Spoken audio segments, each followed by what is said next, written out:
I need that sports encyclopedia. Where you at, Steve Kim? Got Trent in the cut. Coach Shabby. Yeah. Where you at, man? In the gym shooting, I'm Durant. You ain't shooting John Moran. Darnell is the Ball State legend. I'm the Warren Central High School legend. I'm proving with a reliable source, straight from the mouth of the horse. Smitty and JB and Smitty from West Coast to Yost. I love talking ball. It's nice to connect with guys that are like-minded and just are real and genuine. Better stay in your lane. How did You are fucking insane. Dude, what? You just will not give this guy his flowers. What is wrong with you? Oh, you must have thought I was a bitch. I am him. Use not it. What's the topic? With your logic when I flow. Big Komodo, how it's talking. Got to get back to letting the baby cry a little bit to see if they can soothe themselves. That's a bar. Issues get pressed so past it don't get sacked like bags and baggage. Smitty and Jason Brown killed it, yeah, it's a rap. We what the game's been missing, we switched it and filled the gap. I identified him after his third fight, and I said that guy should be a star. I'm so proud of the show, bro. The gap. Smitty and Jason Brown. Coach JP show.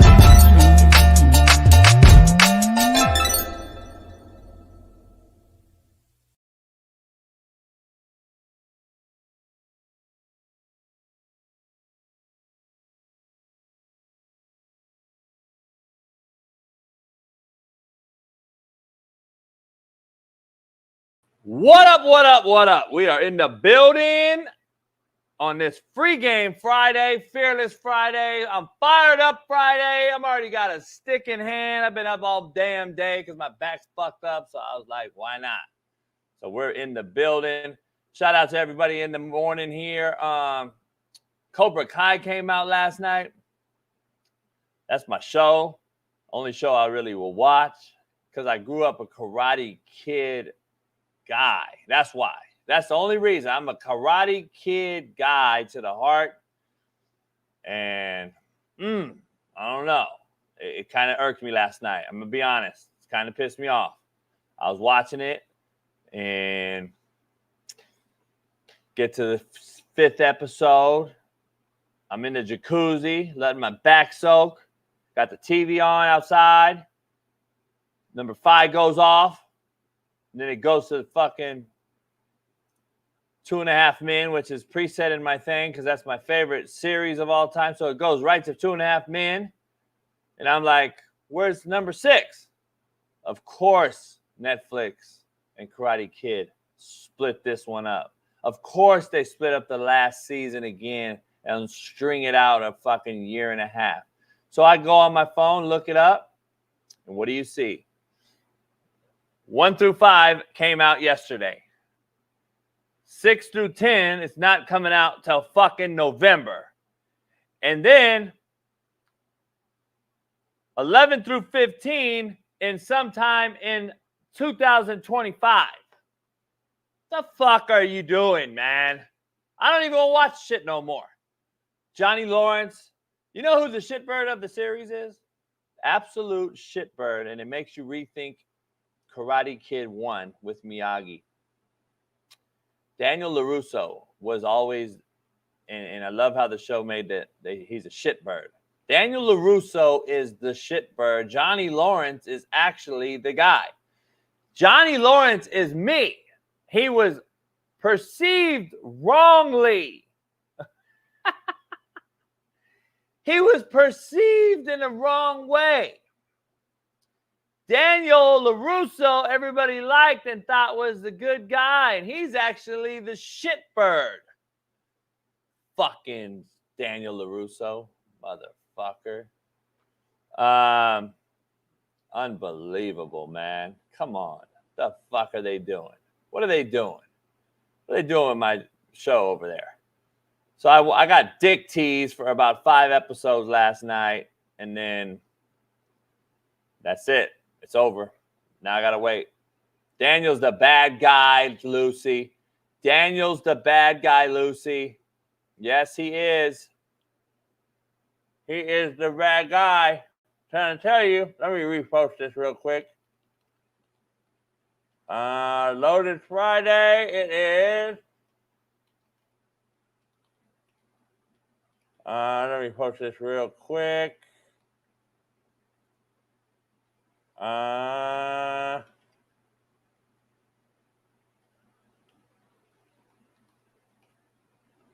right, we got, just so we know, we got Shaun King on, we got Big Matt joining us, and we got Jeff Nadu to end the show. Just so you know the lineup today. Got a lot going on. Let me send all this shit out real quick to my to all the people real quick. All right. All right. So now we got that straight. Shout out to the Ponte twins for coming on the show yesterday.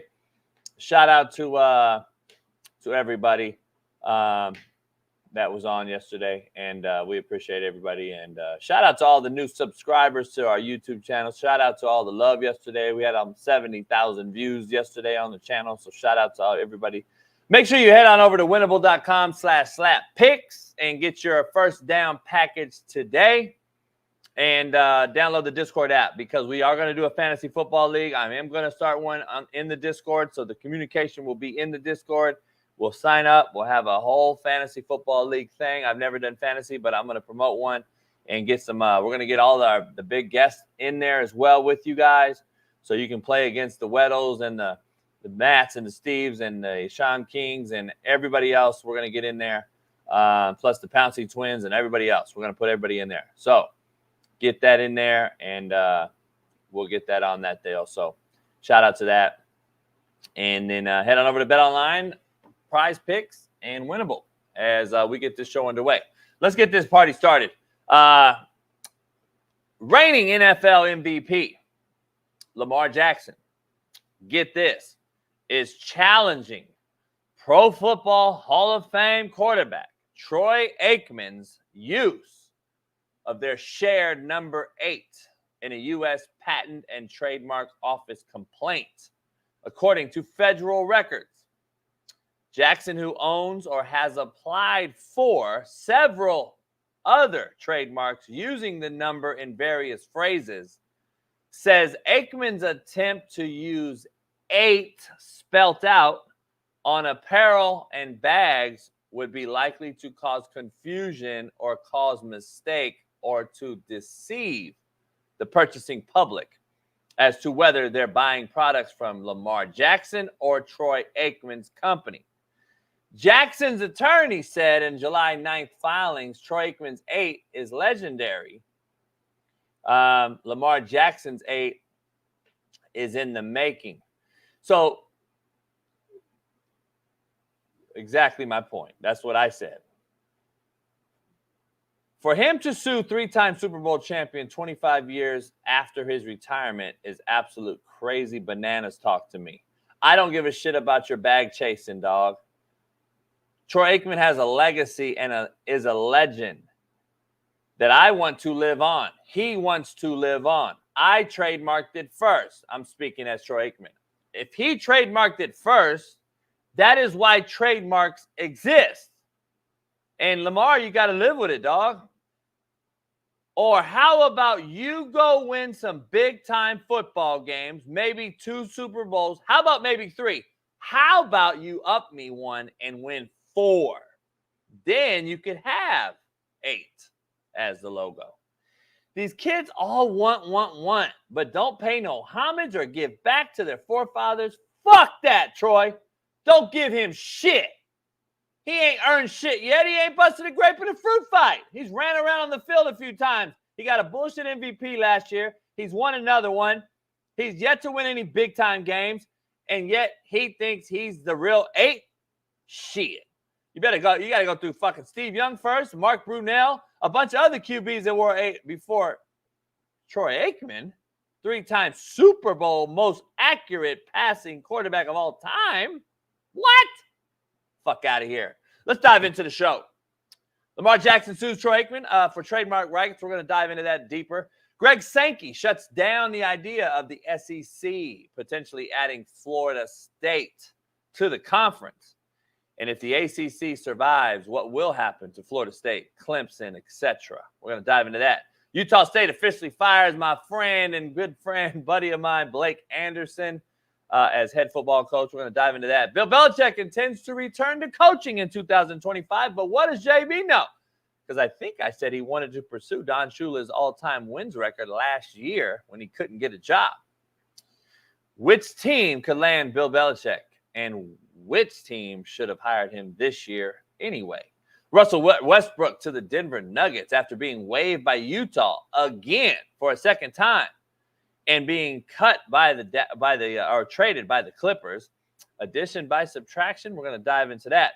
And does he fit in Denver with the Nuggets? They lost CP3. We'll ask Big Matt about the Denver Nuggets trade during this dead period of this summer that we're in right now. No sports, really. You got a little bit of soccer. You got a little bit of this. You got a little bit of that. But we're going to talk a little hoops today. Bronny James has scored one more point than the 22nd overall pick in this year's draft. Kudos to him for upping the 22nd pick. I think Bronny scored 15 points this season. The other kid scored 14. Fucking yay. Clap it up for him. Bronny James has scored 15 points in 12 games. And then you got, can't wait to dive into that one, but we'll see. So we'll see what happens. I don't know. All right, let's dive into this. Smitty's having some technical difficulties, so he'll be in a minute whenever he gets his shit figured out. So before we begin, without further ado, since there is no Smitty, take a look at this real quick before we get to the quote of the day. Bailey, drop the new merch real quick. How about this new shirt that I made? CoachJBStore.com. Head on over there and check it out. CoachJBStore.com. We got the new Trump shirt. Check that shit out right there. It's got the American flag on the face where the bullet hit his ear. We got the red, the white, and the blue. So go check it out today. I don't know why they got this little gay Asian boy rocking my shit, but it is what it is. But you can get 3 different Trump shirts now, Coach JB shirts, on the show, on the store website. So head on over there and check it out. So let's get into it. As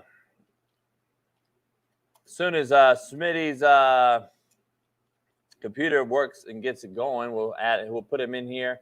And without further ado, let's see if our 317 Far East Side AR5 defendant and Caitlin Clark Jockin, Fox Sports' very own Big Smitty is in. Let's see if he is. Man, I'm sorry, man. We here. Can y'all hear me? Your computer, yeah, we hear you. Your computer is finally up. You're in the dungeon. Let's not. You always late. BPS. Yeah, I know. See color. What is it? CT time? CP time? I don't know what they call it. CP. CPS Compton, though.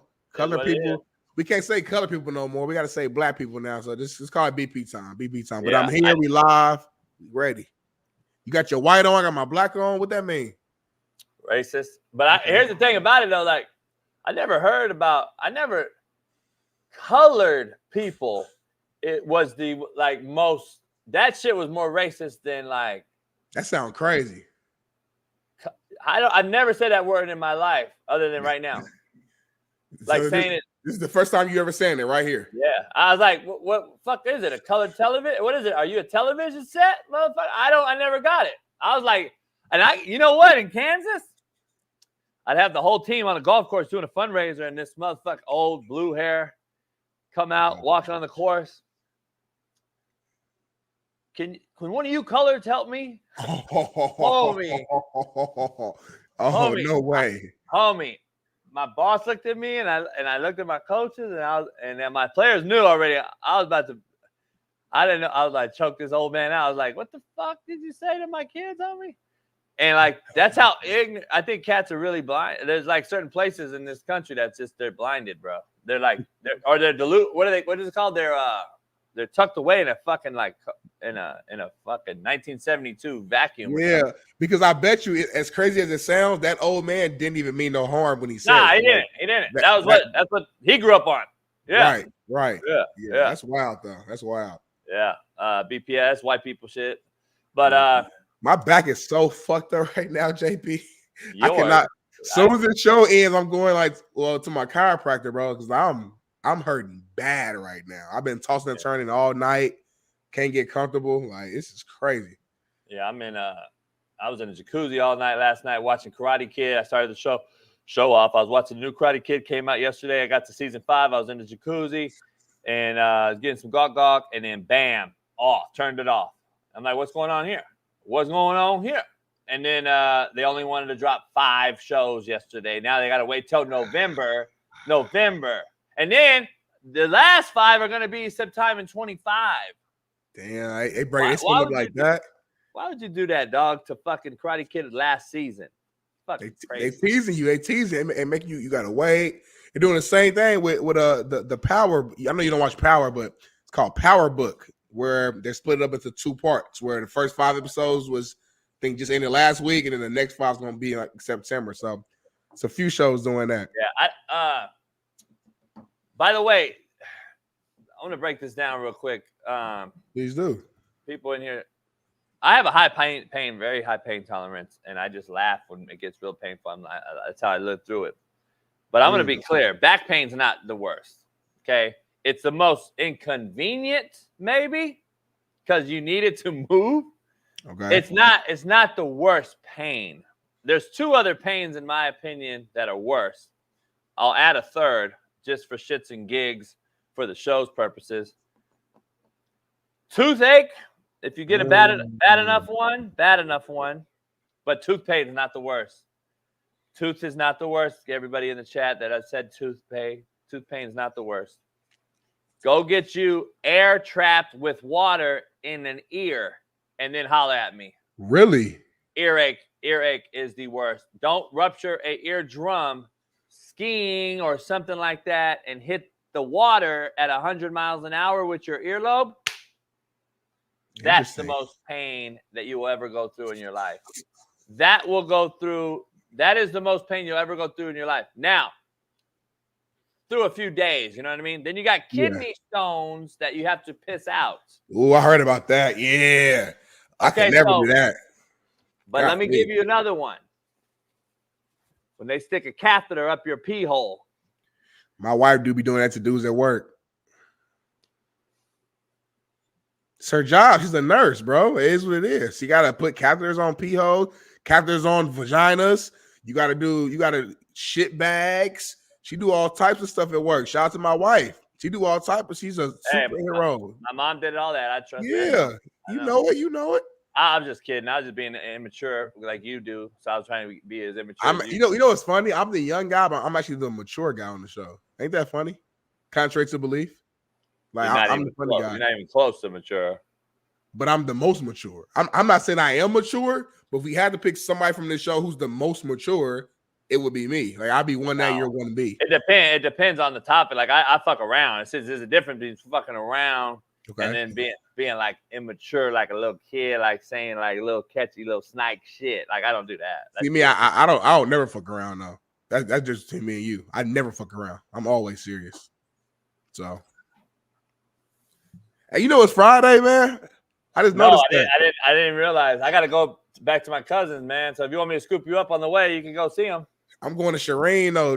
Shout out to Dr. Shireen Toscano, man. She healed my back a while back, man. And so she's gonna bring me back to life. What's up, man? What? You better not say what I think you about to say. Oh my God. No, because I'm really cool with her. So don't say nothing crazy.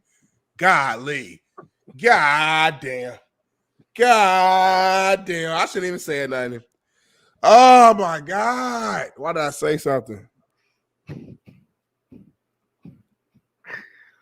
I meant to say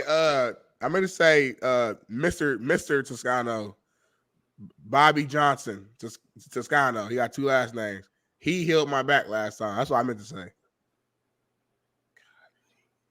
I can't say shit about a woman in front of JB. Bro, you say anything about a woman in front of JB, and it's not cooking, cleaning, or fucking. He's gonna do this. Why do you say something, Smitty? You know better than this.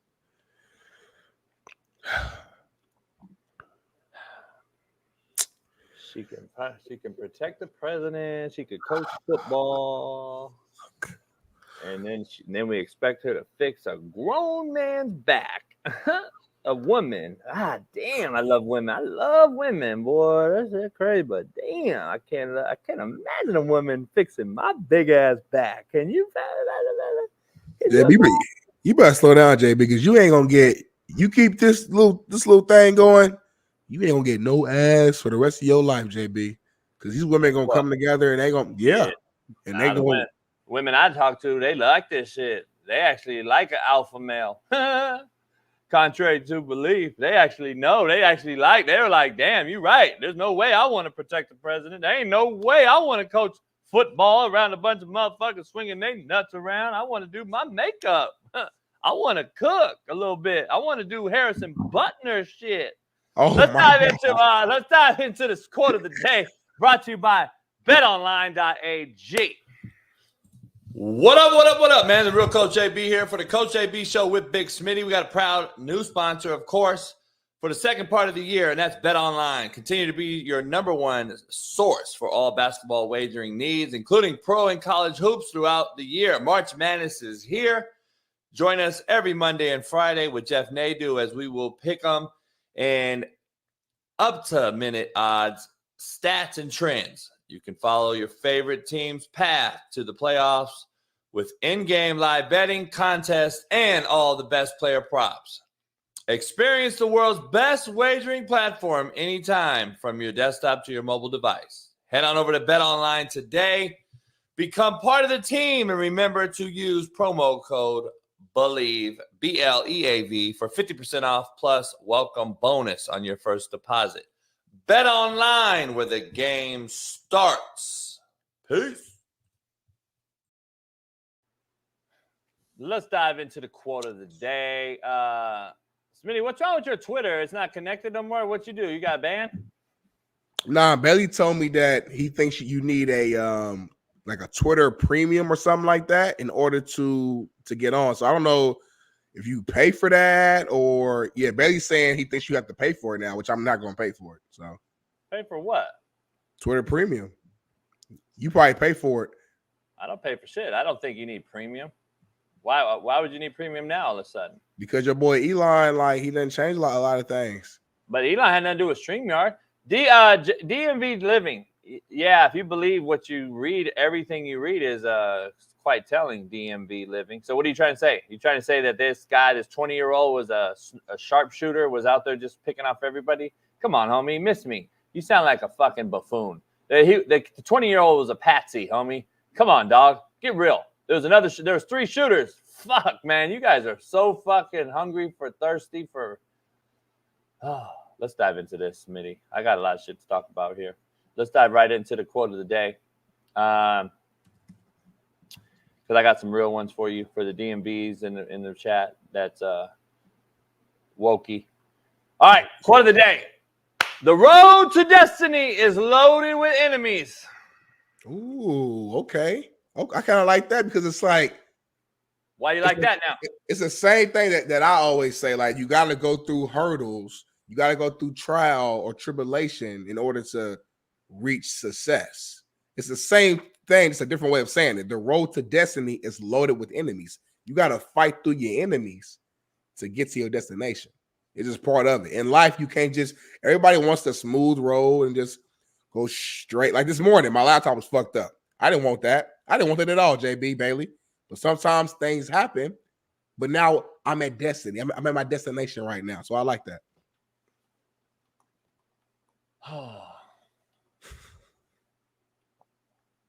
You all right? Yeah. I don't know. I got to figure out. Every day is a different quote you like. It's just fucking crazy. Contrary to belief, brought to you by Prize Picks. Head on over there and use the promo code Coach JB. Apologizing doesn't change who you are. Damn. Point blank period. To belief. Point blank period. You are who you are, JB. Contrary to belief, I'm so tired of hearing about an apology for this, an apology for that. I'm sorry. Please accept my apology. Smitty, you can accept an apology, but will you accept that this is who I am? Like, that's the part that I don't get. I'm just saying, dog. Apology don't change who you are. I mean, it's just crazy to me, dog, that we're sitting here apologizing and people still think that he won't do it again or she won't do it again. I apologize, baby, for I fell down and my dick got hard and it fell in this other girl, and I'm so sorry. I'm so sorry. I know we have 3 kids. We've been married for 22 years, but I'm so sorry. I don't know how I got it. My dick got hard, but I fell and slipped, and I fell right in the pussy. I'm sorry. Please take me back. I don't know. It is what it is. You're right. That's like personal experience right there. Hey, DMV. Microsoft shut down, too. I'm sure you think that was probably what? Trump's fault?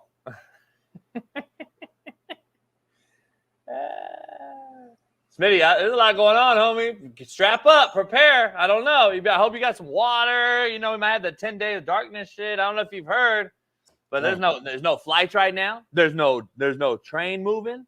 I heard the buses are being shut down right now. Yeah, no ESPN this morning. They shut down that. You're fucking lying. Hold on. Dog, the biggest IT outage in the history of United States is right now happening, and that's what somebody predicted. Like Alex Jones and them predicted the shit months ago about this 10-day darkness thing. I'm surprised we're online. Shit. I would say, hold on. What? Yeah, bro, the biggest IT thing ever. Why, you got a flight going this weekend? You ain't flying nowhere. Hold on, ain't no flights right now. Like 0 flights. Mm-mm. You know what?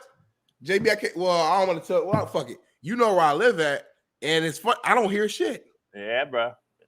Oh my God, you serious, huh? I was so busy working on this laptop, I did not know. Nah, yeah, I'm clueless, Bree dog. I'm clueless. Yep, I am. So what? What you gonna do about it? It's like hate you, Bree dog.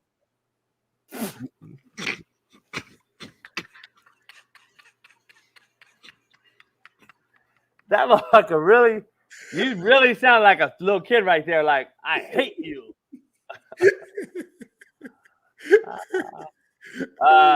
You too, Jay. I know for a fact United, American Airlines, and Delta, I believe, are all down. And I believe all major train stations have shut down. And I wouldn't get on a flight, Max Hess, if you paid me to fly. Fuck that. Damn. So.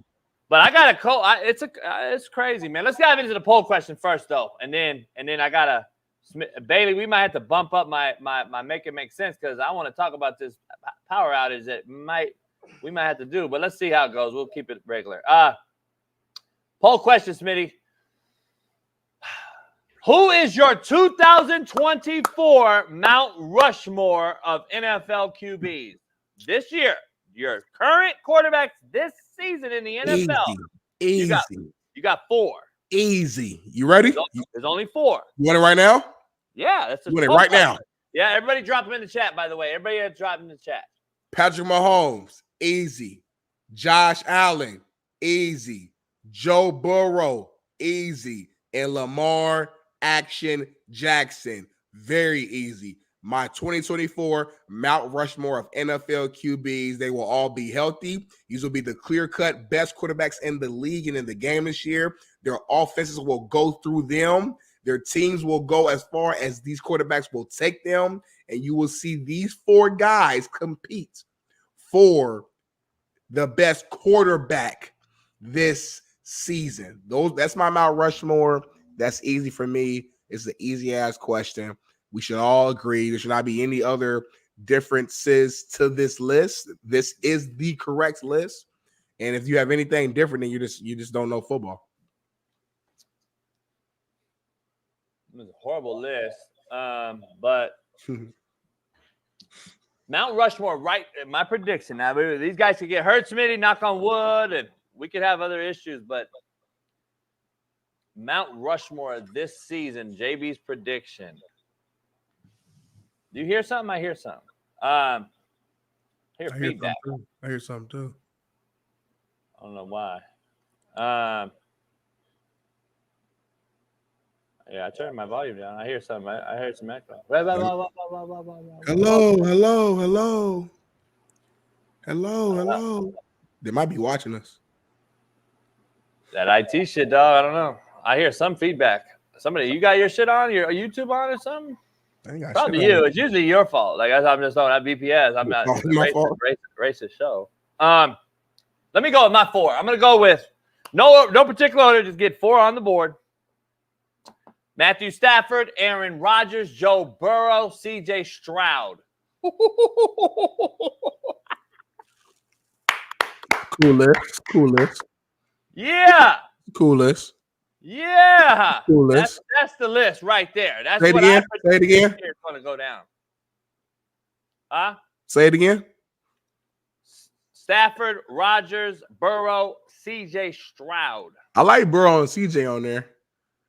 I don't get why you don't like the other two. I like A-Rod. A-Rod just old, bro, and I'm a big A-Rod fan. Man, Brady won a Super Bowl at 45, dog. I'm not tripping on that no more. These cats that's don't get Brady hit no more. Though, bro. They don't everybody get hit not Brady. But Smitty, they don't get hit no more. Come on, man. Everybody not LeBron. Everybody not Brady. Everybody don't do that. But Smitty, quarterbacks don't get hit no more. These cats can play till they're 50. Like Aaron Rodgers' arm is not going away in the next 5 years. By the way, he had an Achilles tear last year, though. Yeah, that's my point. I'm just saying that's my prediction. He could go down first play. I mean, that's what I'm saying. Burrow too. I mean, Burrow hurt too. I'm not saying he's gonna get re-injured, but like, you don't think it's gonna have any sort of effect just on how he moves in the pocket a little bit, or just even like, I don't know, subconsciously. Like usually people get those bad injuries this late in the game. It's like, damn, that's gonna slow you down a little bit. And I hope I'm wrong. I hope I am. I don't think so. I think he's all right. I think he'll be fine this year. He gets rid of the ball so quick. He knows where to go. I mean, he's not going to get hit. It's just going to be some sort of fatigue injury that caused him like it did last year. Burrow, on the other hand, seems to be more fragile than Rodgers. Right. Rodgers usually has played his entire career. Yeah, for sure. So, like, that was just an age thing. We got a special guest joining us. He's a little early today, so let's bring him in and get all the time we can. The owner and operator of 0 to 60 Pod. Bailey is on with him. If you've watched lately and noticed, our main man, big Colorado buff, big Matt Minczm. Clap him up. Clap it up. Clap him in. Matt, what up? Good morning, my people. What's happening? Man, chilling, man. Hey, we just asked our poll question. We're just starting the show off. Smitty's late. BPS. Let me ask you right out the gate. Right now, going into this season, who's your Mount Rushmore of quarterbacks? Smitty just said 4 horrible takes. I gave 2 horrible takes apparently, but I said Aaron Rodgers, Matthew Stafford, Burrow, and CJ Stroud. That's my prediction. There's no factual evidence in any of our predictions. We're just fucking around. Smitty said, if I'm not mistaken, he said Lamar, Mahomes, Josh Allen, and Joe Burrow. So who would be your 4 that you would slap on the Mount Rushmore right now for 2024?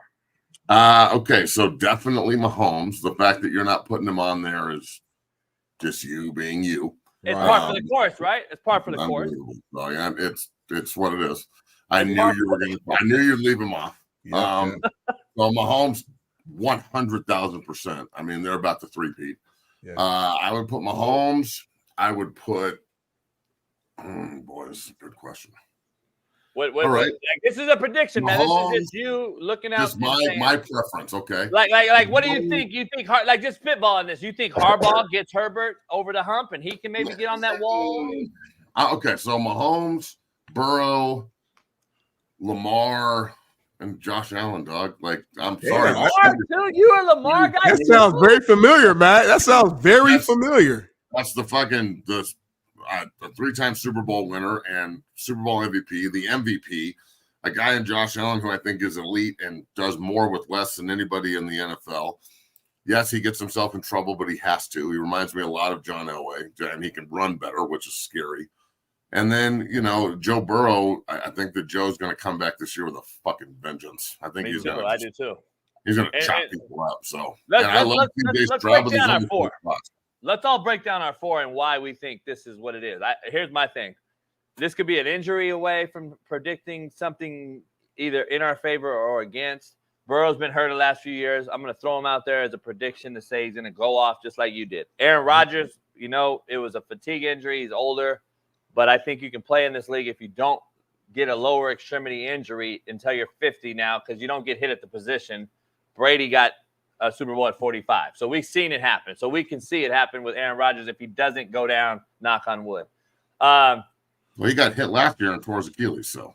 That's what I'm saying. Matthew Stafford, to me, showed that how elite he is last year with getting Nakua, the record as a rookie, spreading the ball around to those two guys. I think McVay. He's going to have a huge year, bro. He's going to have a huge one again. Massive And CJ Stroud, Smitty and Matt. CJ Stroud, we saw what he did last year. Does he hit the sophomore slump that we come accustomed to seeing in the NFL, the man's league, when you get a book out on him and people do certain things? They start fire zoning him, and he throws a pick to the DN in the boundary because they dropped the DN in the boundary, and he hasn't ready for that yet.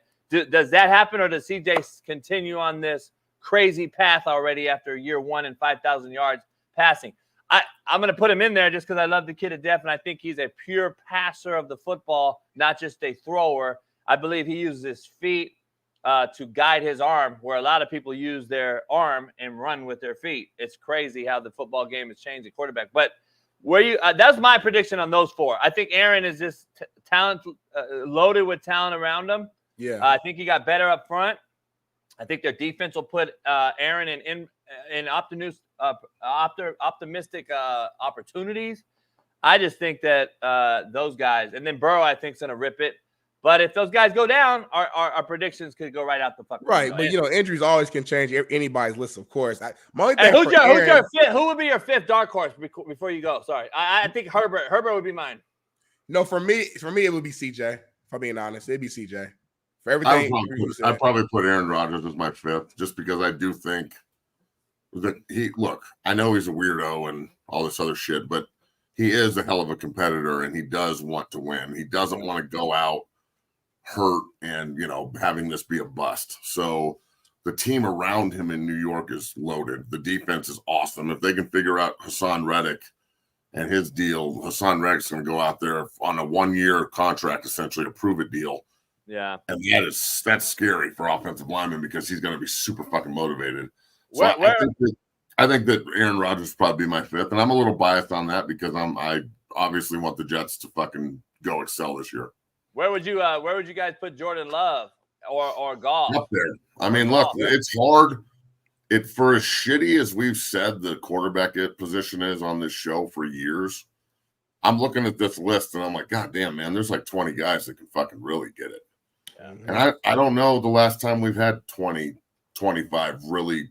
I mean, even look at the Raiders, Darnell Minshew was a Pro Bowler last year. Darnell Minczm's a good fucking football player. I wouldn't be surprised if the Raiders are a wild card team this year, or even find a way to win the West, but then they got to host Kansas City. That's the way that this game works. And you just look around the entire league, Trevor Lawrence has got to fucking prove it. Jordan Love, he's got to go. He did everything he did last year. Now, can you do it again? What's going to happen in Atlanta with Kirk Cousins and the rookie? That's a crazy situation. So, the whole, I've been watching the behind the scenes stuff with the Giants just because I want to see what a complete clusterfuck of an organization looks like. And it is. I mean, goddamn, that GM is not doing himself any favors sitting there with the owner. The owner's rubbing his face who the fuck is this guy running my franchise into the dirt? But Danny Dimes, he's got his body right and all this shit, but can you fucking play the position? Can Aaron Rodgers stay healthy? Can Josh Allen finally get over the hump? They've lost twice in the divisional round back-to-back years. You had alley-oops here to make this happen. You win last year, you host the AFC title, or you got to go on the road, but at least you're in the AFC title game again. So can Lamar get over the hump? Can they figure it out in Pittsburgh with fucking Fields and bro? So many storylines, Matt. The Deshaun Watson in Cleveland, is he going to fucking be able to turn it around there, or is Captain Rub and Tug just a turn?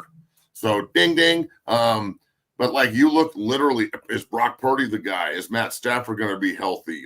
Every single fucking team. Can Jalen Hurts do it? Is Dak Prescott a guy?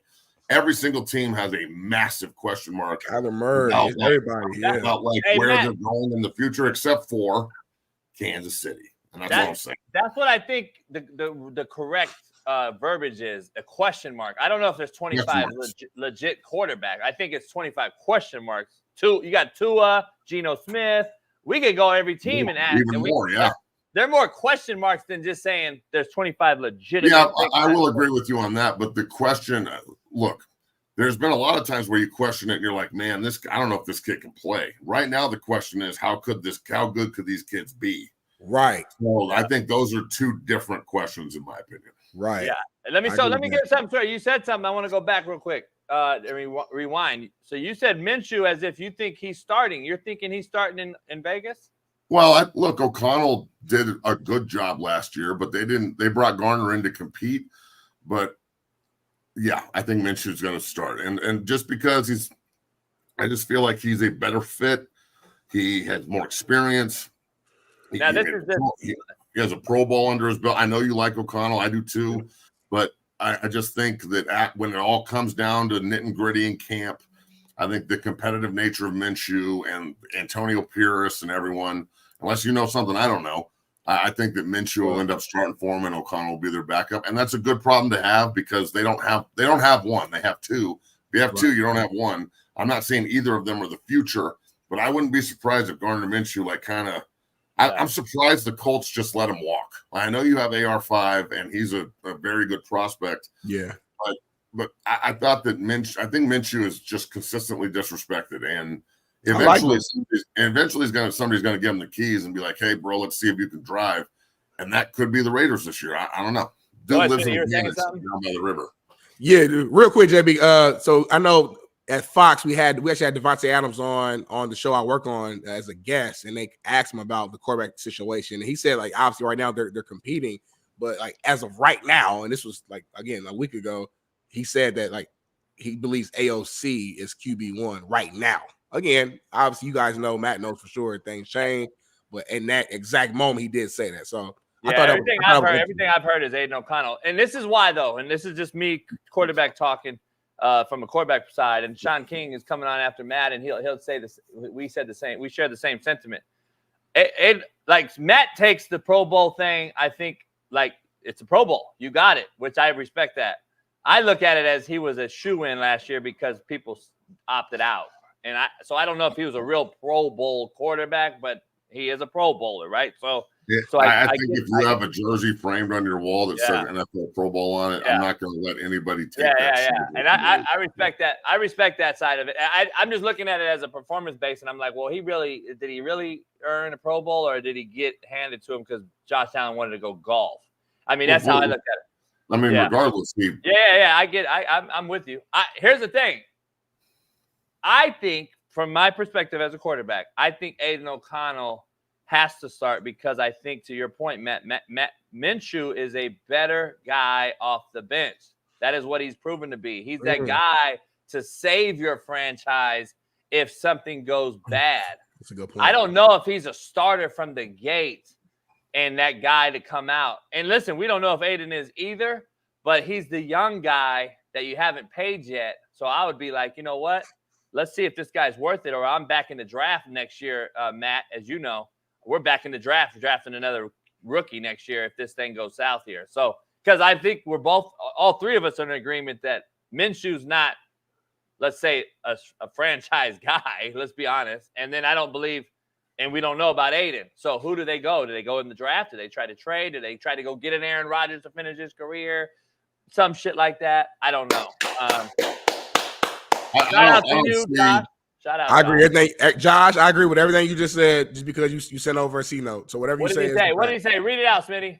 He said it only takes one time to lose your honor for a lifetime. Stafford, Herbert, Stroud, Josh Allen. Jim Harbaugh takes Herbert to another level. Chargers are winning the AFC West. Gardner, Pornstache should start for the Raiders. Purdy over Goff. Welcome to C Note Friday. Shout out. I like it. I like C-Note Friday. I got a show at 4 if you want to tune in. C-Note Friday can be cool at 4 p.m. too, dog. What's up?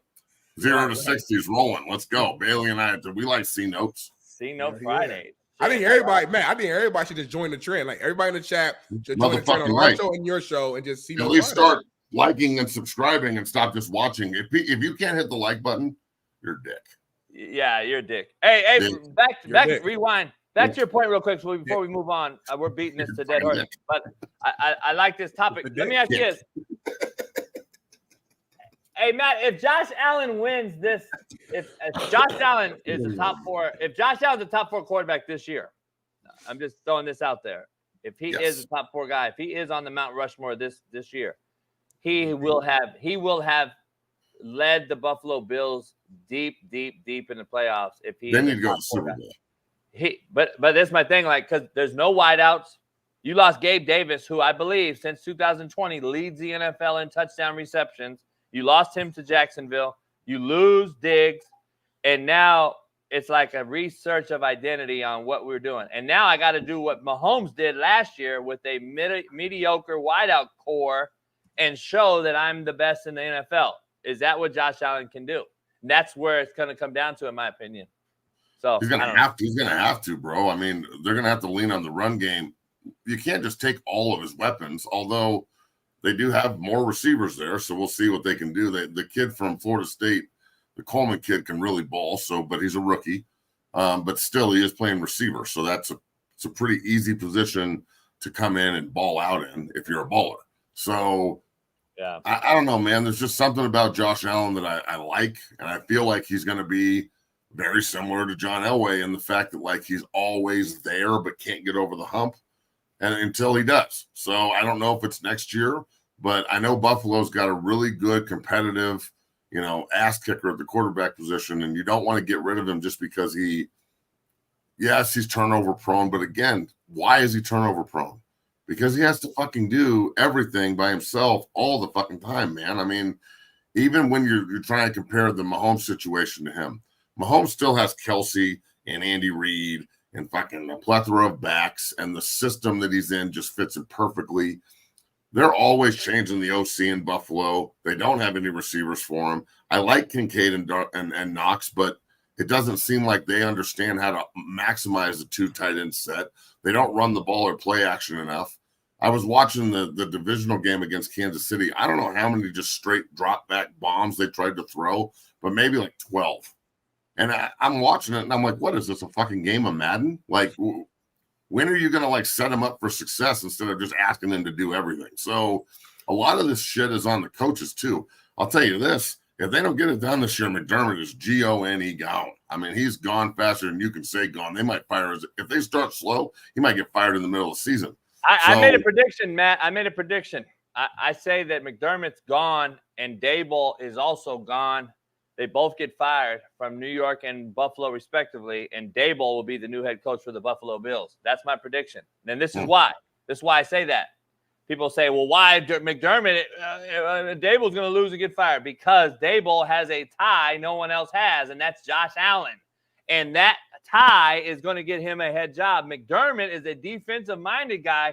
He won't get another head job. He'll be a DC somewhere. Yeah, he'll go to DC. That's just how it works. Dable has the ear of Josh Allen. Josh Allen will pull off a LeBron James to get Bronny James. That's what he'll do. Josh Allen will go say, I want Dable. I want Dable. How bad is that shit going? Oh, yeah. He's got 15 points over 12 games, Matt. Hey, he did drop 12 points in his last game, I think. Points in the G League. Fuck. You hear me, JB? I think he dropped 12 points in his last game, though, finally. He made 2 threes.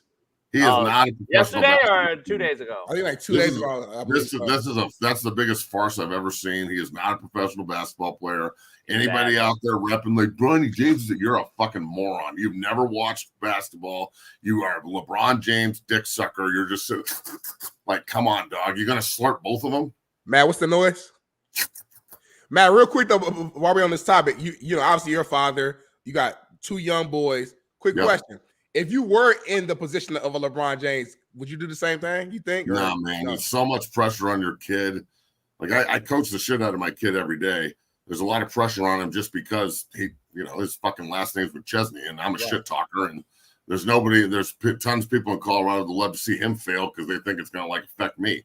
And, yeah, of course, I don't want to see him struggle, but I want to see him overcome. So I throw his ass in the fire constantly. I throw his ass in the fire like he's a fucking hot dog, bro, every day, just on the grill. So I wouldn't look if it happened organically and it wasn't like set up like this. That would be fucking incredible, right? If it was King Griffey Sr. and King Griffey Jr., like both of them incredibly, like King Griffey Jr. might be the best fucking center fielder in history.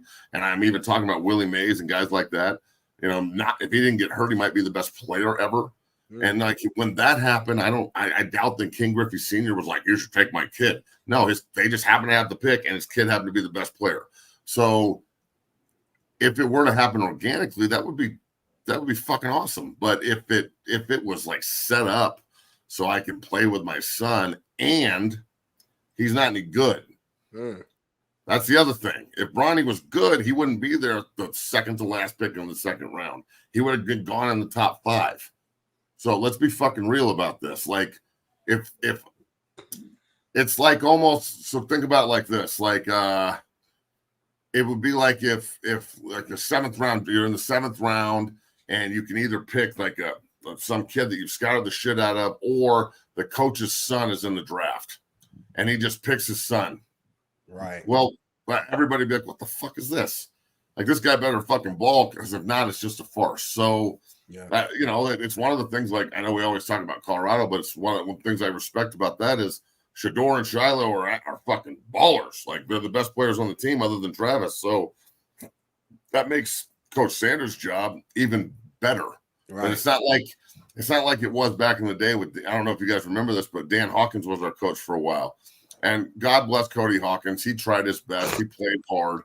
But, I mean, he passed over God knows how many quarterbacks to play his kid for 3 years. And it was at the detriment of the football team. He couldn't play the position. Now, you look at the stats, and he's got like 7,000 yards passing. But, again, it's because Daddy was the coach.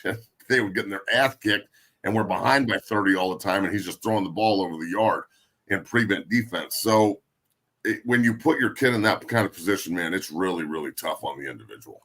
Yeah, that's a hell of a point. That's a hell of a point. You know, I understand as a father, you know, you want to look out for your kid, but at the same time, to your point, it's like it could be discrediting and kind of hurting him, because it's like, well, if he's not ready, he's not ready, or if he's not good enough, he's not good enough. Now Bronny's getting more, you know, attention on the negative side than anything. But we got breaking news right now. It's real breaking too, by the way. Bailey, bring it in. All right. So this is reportedly breaking news here on Twitter.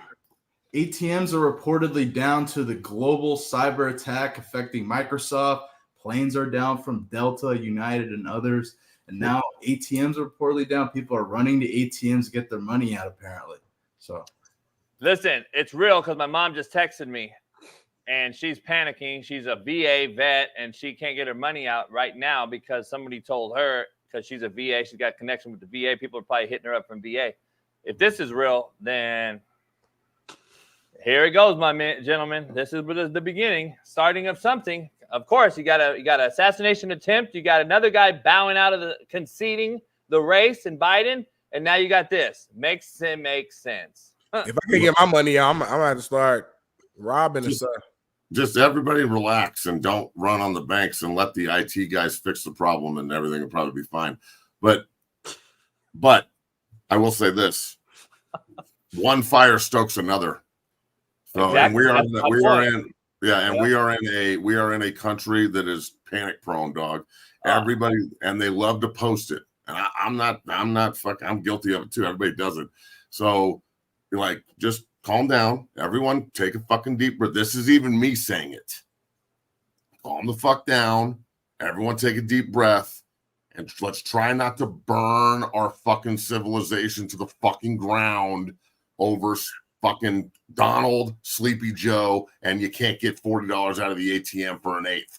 Just calm the fuck down and let's move forward, and everything will be cool. It's okay if the planes can't fly. They're running into each other. The fucking doors are flying off. You don't want to get on a plane anyway these days. We got to fly to Hawaii in like fucking 3 weeks for Nick's first game. We're going to play Pearl City. I'm so stoked. Never been to Hawaii.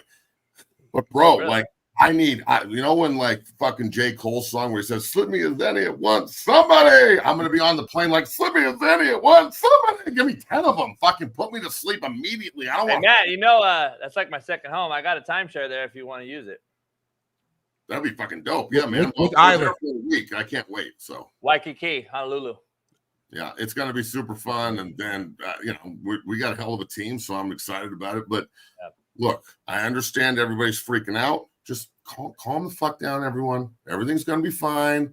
Smitty don't got no money in the bank anyway, so his ATM is like, fuck it, whatever, have it. And then, but me, I got to go in there and try to get a few dollars out so I can fucking get a couple cameras so we can have in the studio. Hey, you know what, bro? I've got like seven fucking cameras over here in the corner. You want me to send them to you? I'm not kidding. What kind are they? They're like the white.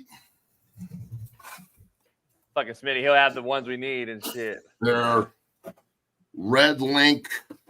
Red Link? What do you have those for? What are you talking about, asshole? It's a fucking goddamn camera. Wait.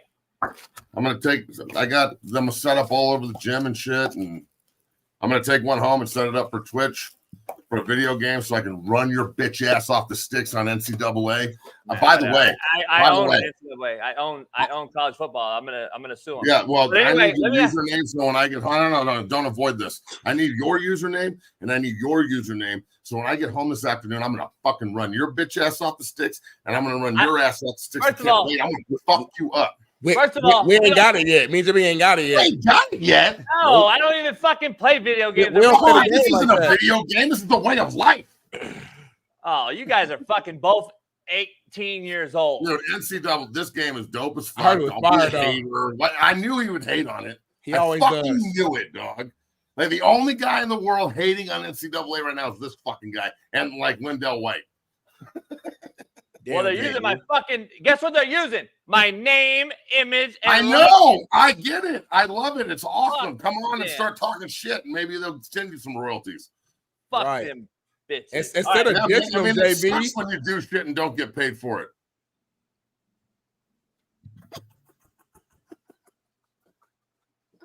I fucking love you too, man.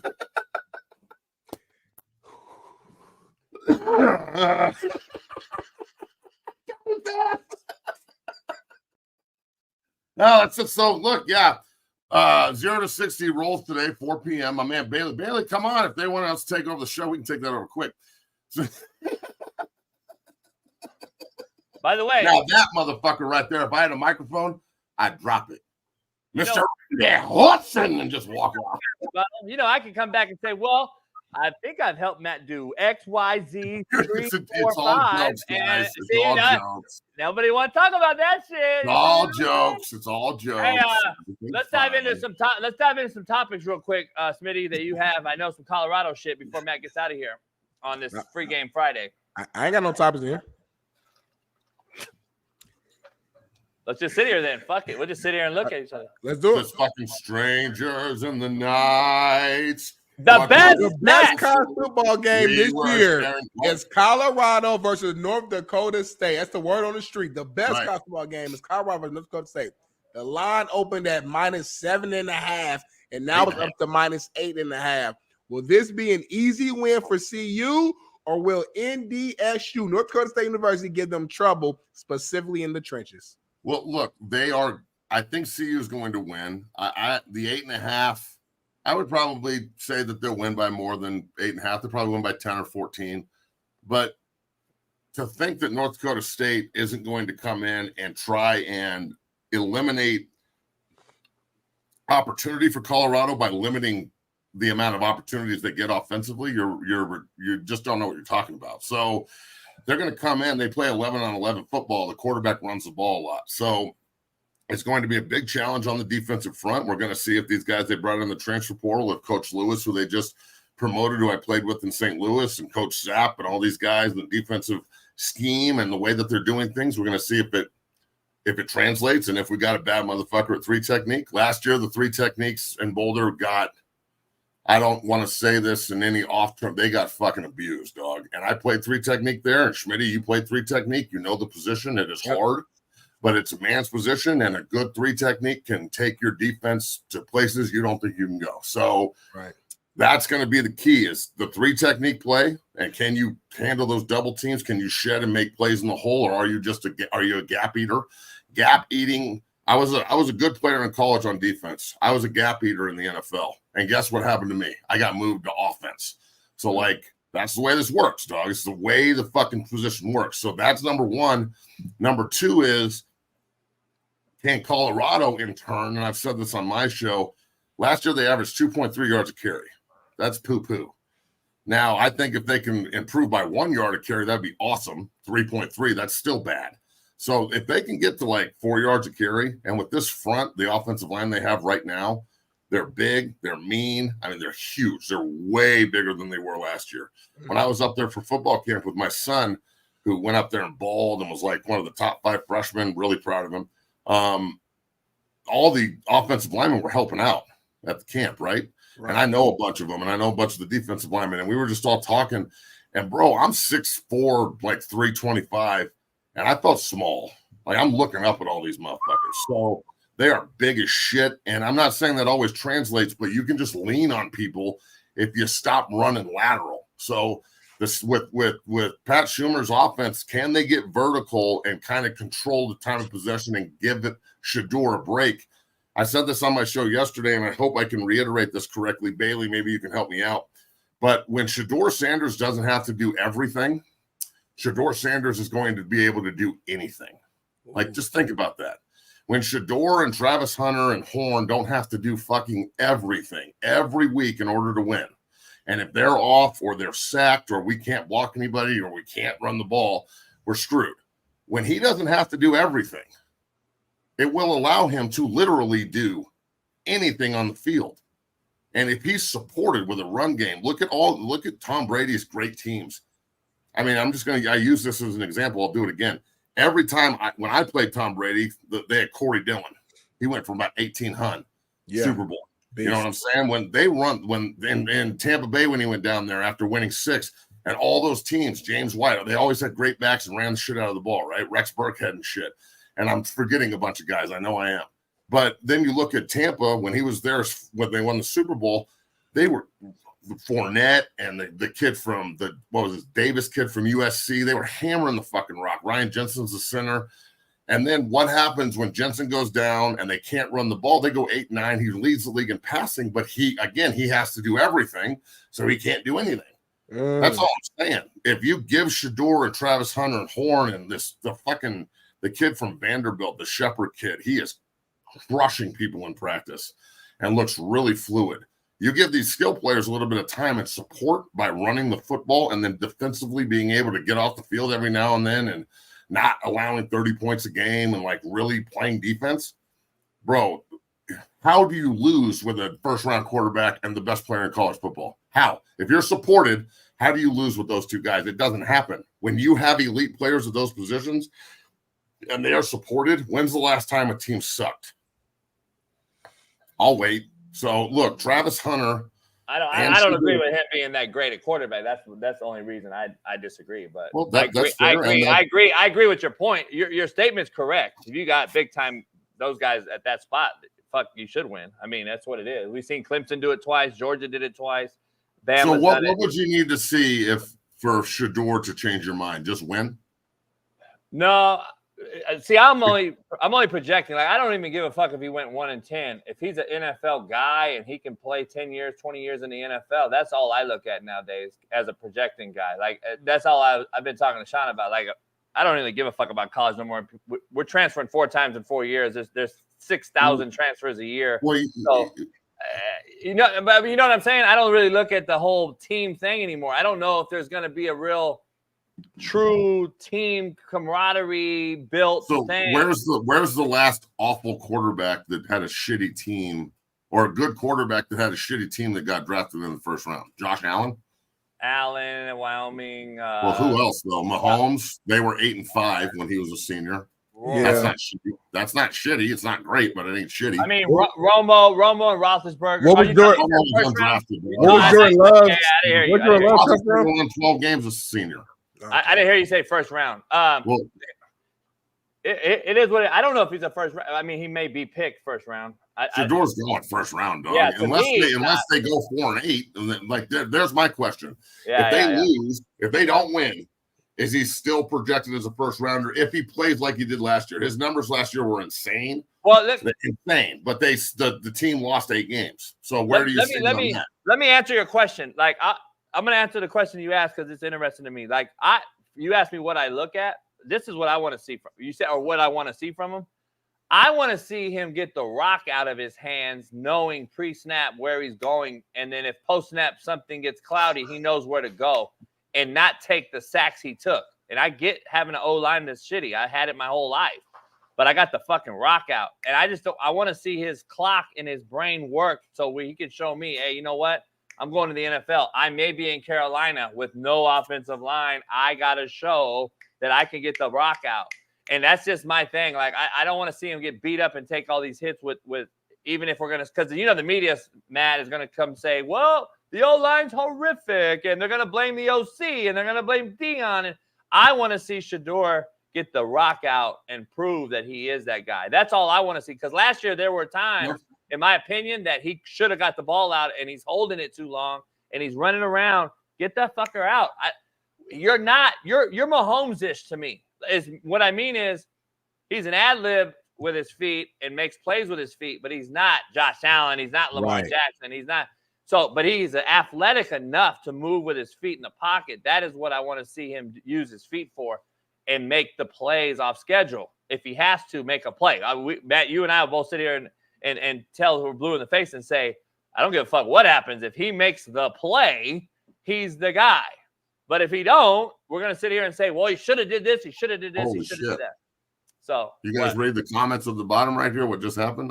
More breaking news. I know it's political, but still. What happened? Yeah. Huh? Biden just stepped down officially. Yeah, I heard it last night. I showed Smitty a text last night from a pretty reliable source, and he called it. He said it last night. He talked to Trump's people. Good, sleepy fuck, get out of here. That just, to me, it's scary. That's even more scary, Matt, because I think they're going to. It freaks me out because if they put Gavin Newsom as the Democratic nominee, that guy is he's worse than Joe. No, he's the demon of all demons. I'm just telling you right now. That's who they're going to put in there. I'm trying to tell you guys, man. He's the guy. They're putting him in there. I'm telling you right now. Hey, Matt, real quick before you get out of here, I want to ask you something off college football into the NFL. And I'm going to talk. We have a topic for Shaun on this, but let me ask you something. This Hard Knocks is going on. This pre, and I don't know if that Biden report is true yet or not, but this I don't see anything. This pre Hard Knocks, Matt. I was on McAfee yesterday or 2 days ago, and Lombardi was on there as well, and I texted him afterwards, and it's very interesting to this Hard Knock thing. I want to ask you real quick.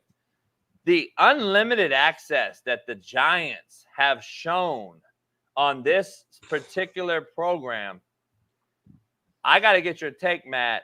I mean, it's a bad look in my opinion. I do not understand how this organization, who's only won one playoff game in the last however many years, is allowing this access. And then, Matt, on top of it, you have the owner grabbing his neck saying, fuck the Eagles. You better not let Saquon be an Eagle. Like, they're getting exposed, man. Like, it's bad, isn't it? What's your take on the all access, I guess? Don't do it. Like, or do it when you win the Super Bowl and, like, it's just a bunch of backslaps and hugs and, like, you might lose a player or two because of free agency. We just want to ring, like, you can go record the fucking, parade and shit. It'll be fun. Not a team who sucked, who gave up more sacks than anybody in NFL history, who obviously doesn't think Saquon Barkley is worth the money, but Danny Dimes is. I mean, what the fuck are we talking about in that room? I'm sorry, but the position thing, just because he plays a certain position does not mean he's worth $40 million.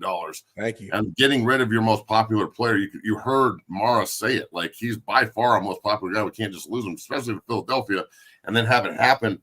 The GM, he'll never get another job. If they don't make the playoffs next year and they're not on an upward ascend, he will never get another job. He looks like a goddamn clown. So, look, this is on the Giants. You idiots decided to say yes to this. I would never. I don't care about Hard Knocks. Hard Knocks is one thing. That's training camp. Like, you're not really throwing scheme. It's just showing practice and getting, jokes and rookie show and shit. That's what I'm saying. Like, it's Hard Knocks makes sense. Opening up the doors and showing people the way you operate in the offseason and how you negotiate and who you value and who you don't. And not only that, but exposing your own incompetence and exposing your own like rookie bullshit. Like it looked to me like a bunch of people who aren't supposed to be in the fucking room. Like they must all be nephews of Mara, because everybody seems like it doesn't matter if you're good at your job or not, you're family. So it was it's bad. I think that the Giants show, like, I would not be eager as an NFL franchise to put my franchise over the stove in the offseason on HBO. That's all I'm saying. Look, some people can think I'm crazy and I'm wrong because it's entertainment for you and it's just like watching wrestling and you love it when people have drama. But I'm looking at it from a football perspective, and it's just a bad look. Bad look. That's all.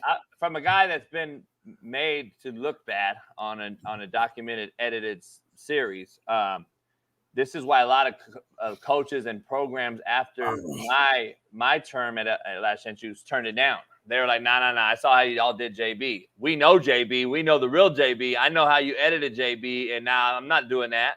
I'm surprised that these hard knocks are still going on with these programs, and it has to be an NFL HBO thing, right, Matt? You know better than me. Like, yeah. I mean, well, they get bargain. Is it bargained in? Is it bargained in for like a? I don't know if it's bargained in. I think I'm almost positive that if they say, well, we don't want to do it, they're going to say, okay, well, in your contract, all of you, coaches, players, media members, everybody, or media members, training staff members, everyone. If the media says we want to talk to you, you have to go talk to them. That's part of the gig. So you can't, when people say they don't want to do Hard Knocks, they gets forced on them a lot of the time too. So I don't think it'll ever go away because of the ratings game and people watch it. You know, it's football. Anything NFL, college football is getting views, dog, period. Yeah. Yeah. No, that's a fact. I don't get it. That's crazy. That's crazy to me. Hey, last thing with you, Lane Kiffin goes off on Paul Feinbaum last night. I texted him yesterday on there. I texted him. I said, "Hey, man, you know he does not like Feinbaum." And no, Smitty calls him Finnebomb. What's your take on this right here and what he said about Feinbaum? I know Feinbaum just had a take on Dion that you did on your show with Bailey.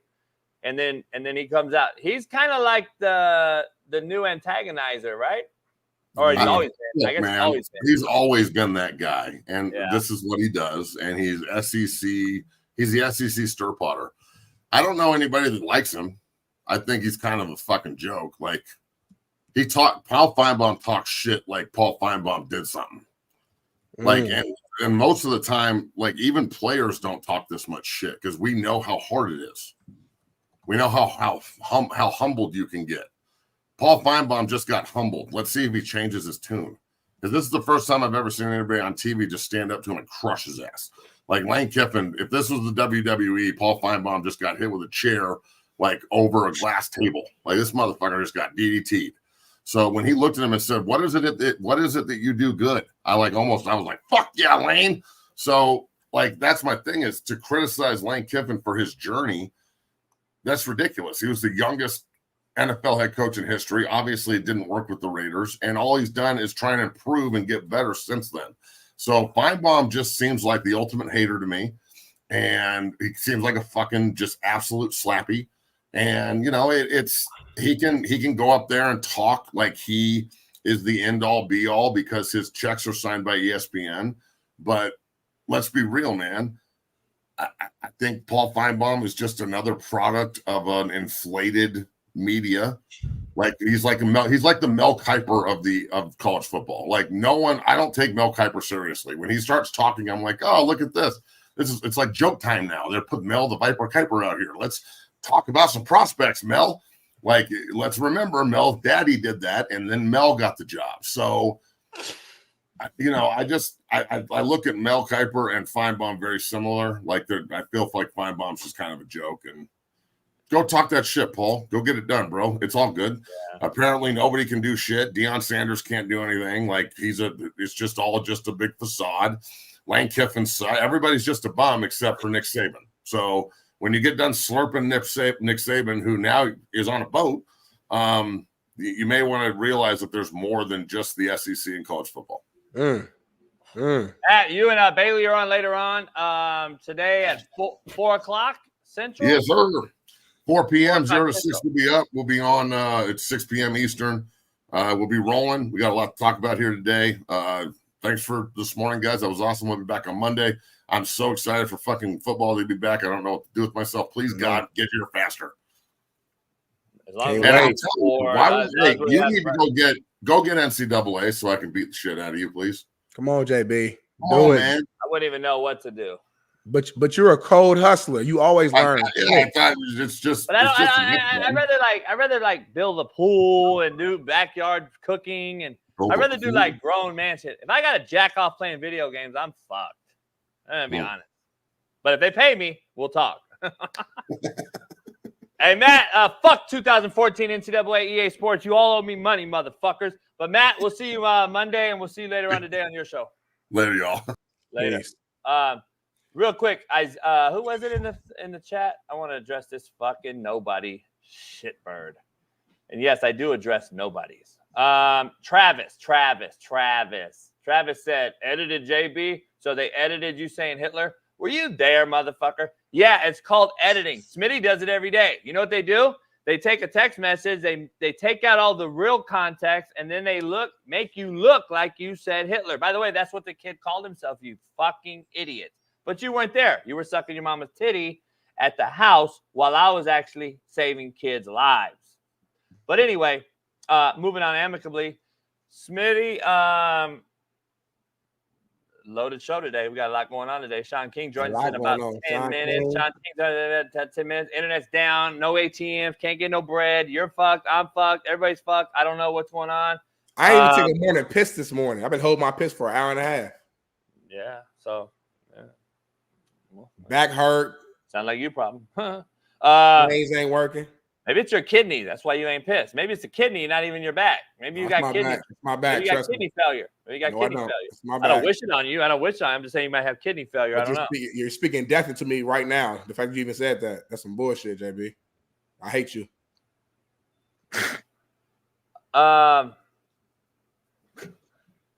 Smitty, before we take a break, Bailey, you want to do my make it make sense right now and then take commercial and then bring Shaun in, or how you want to do it? That's what he said. You ain't listening. Make it make sense right now. Brought to you by Winnable, brought to you by Prize Picks, man. Make it make sense. Play my team music. Without a doubt, it's Compton in the house. Without a doubt, it's Compton in the house. Without a doubt. Hey, I didn't read the thing. I was busy fucking working. What's on your mind, JB? What you got? Make it make sense. We got a lot. So, all this shit going on today, I want to make it make sense. Yesterday during the RNC, Hulk Hogan came out, ripped his shit open. He looks the same as he did when he wrestled when I was 11 years old. He's like 80,000 years old, and he looks the exact same. I don't get it. I don't know what he's doing, what he's on. He's on that LeBron James. But listen, Hulk Hogan came out. Kid Rock came out. 50 Cent, you name it.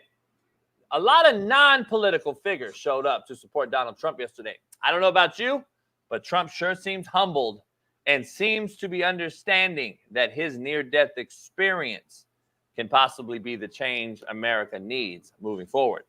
Or, Smitty, he is just scared out of his ass that he almost got killed and that they are indeed after him and he just can't sleep. It's one or the other.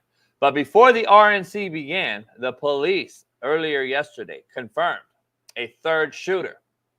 And the shot that hit Trump's ear seems to have come from a water tower in the distance, which would have been a 500-yard shot, proving, like the DMVs of the world in the chat, proving that it was probably a trained sniper, a trained killer shooting from 500 yards away, and not a 20-year-old patsy placed on a fucking rooftop 100 yards away with everybody and their mama seeing him walk up there and place his gun up there, and everybody was like, it's okay. Make it make fucking sense. Biden seemed to all but concede and step down last night to many reports, not to today's reports, but last night I read, putting Harris on the ballot, Kamala Harris, for now at least, but many think Obama or Newsom will be the pick. Make it make sense. An assassination attempt. Now there's a huge Microsoft IT grid shutdown that many people are calling a hacker's job by Iran and Russia and China and all this. But don't forget, 2014, Smitty, Bill Gates' engineer from Seattle was arrested at Bill Gates' house for having 6,000 child porn images with him, on him. Make it make sense. Maybe Gates shut down the Microsoft issue, preventing probing after the assassination attempt. Make it make sense. Why are airplanes down today? Make it make sense. We're going to dive into it. But Smitty, Bailey, we got a couple videos to show you, Smitty, of what the hell is going on, in my personal opinion. And it started last night with Hulk Hogan ripping his shirt off at the GNC. And then it's going to start. And then we're going to talk about this other thing I want to show you about Bill Gates. Put it in there. Where's Bailey at? Let's put it in. Enough! Elastic! Let Trumpomania run wild, brother! Let Trumpomania rule again! Motherfucker looks the same, Smitty, as he was when I was a little kid. In his face, he do. His arms don't look the same no more. Yeah. I used to love wrestling, so I used to love watching all that shit. But and then we have another thing I want to show you real quick. It was a Bill Gates issue, I think. Okay, this is real crazy. Make it make sense with this, Smitty. Yeah, I saw this video. This lady is supposedly second in charge of the FBI. And when the shot went off, she sat there and filmed. She didn't even duck. Like, make that make sense. Is that confirmed that she is second? Are you? I don't know. Everyone I'm seeing is hoping it's not her, but okay, they sure look like I'm it's gonna her. be careful with that. But yeah, I hear you. And did you see the Bill Gates? Did we have a Bill Gates thing, Bill? Oh yeah. Yeah. When you were doing your rant, Bailey was showing our video. Yeah. I don't know if you knew this, but make it make sense. Why would Microsoft shut down today on the biggest IT grid of all time in American history? And we forgot that happened just a near 10 years ago. This guy that worked, why was he at Bill Gates' house hanging out with 6,000 videos and pictures of baby porn? Come on now. Do you think there's something on the phones, on the computers, maybe, Smitty? Microsoft now, Smitty. Come on now. Microsoft. ESPN couldn't show their show today because Microsoft went down. Like, Microsoft, there's probably a lot of access to computers to find some shit, right? Now that they're digging into the assassination and who did it. And police came out yesterday, a third shooter confirmed. Do you think it's ironic? I think it's coincidence. What do you think here? Like, this is crazy talk, dog. It is what it is. It's make it make sense. I just want you to make it make sense out there and just keep your head on a swivel is all I can tell you, because it's getting crazy out here right now, especially if you go to the ATM today and can't withdraw money. We have a problem, Houston. Shaun King is here, Smitty, on the other side. Take a break. You can go piss, relieve your kidney that's fucked up. We'll be back in 4 minutes. And Shaun King is here to break this thing down. All football talk the rest of the way. Jeff Nadu joins us at the end of the show. And we'll be back in 4 minutes. Peace.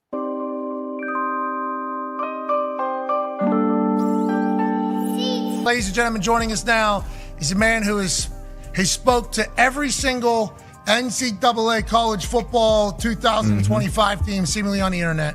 From Last Chance U, national champion, Coach JB. Yeah, Coach! What's up, gentlemen? Coach, just great car, great stick. Thank you for pulling off to the side of the road. Hope you don't get killed here. Honestly, side of the road, LA, I assume that's not necessarily the safest place on earth. So we'll make this quick. How do you feel about all of these new coaches now in this NCAA college football 2025 game using your speeches to motivate these boys from one side of the country to the other, Coach? I feel broke. Yeah.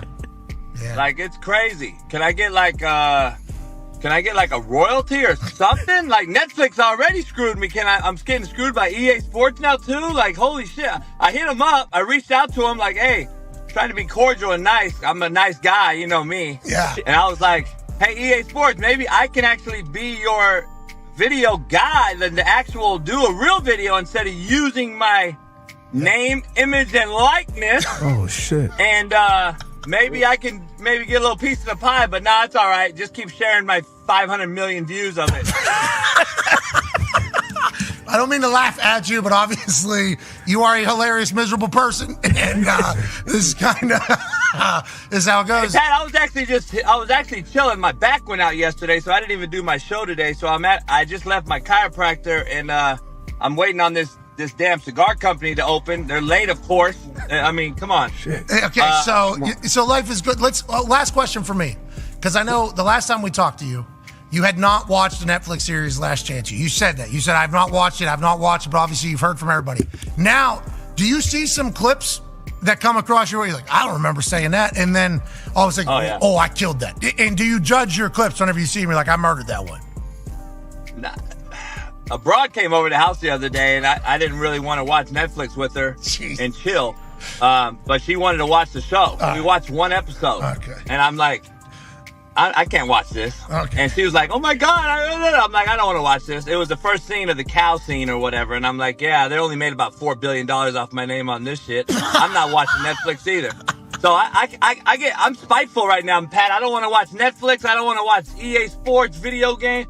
I'm like, man, and I can't even get 40,000 subscribers on my YouTube channel. Well, you're going to the moon. We appreciate the hell out of you, Coach. Hopefully it'll get figured out, and we know the Netflix and chill thing, what that leads to. Bad backs, chiropractors. We appreciate you. Ladies and gentlemen, Coach JB. Yeah, Coach.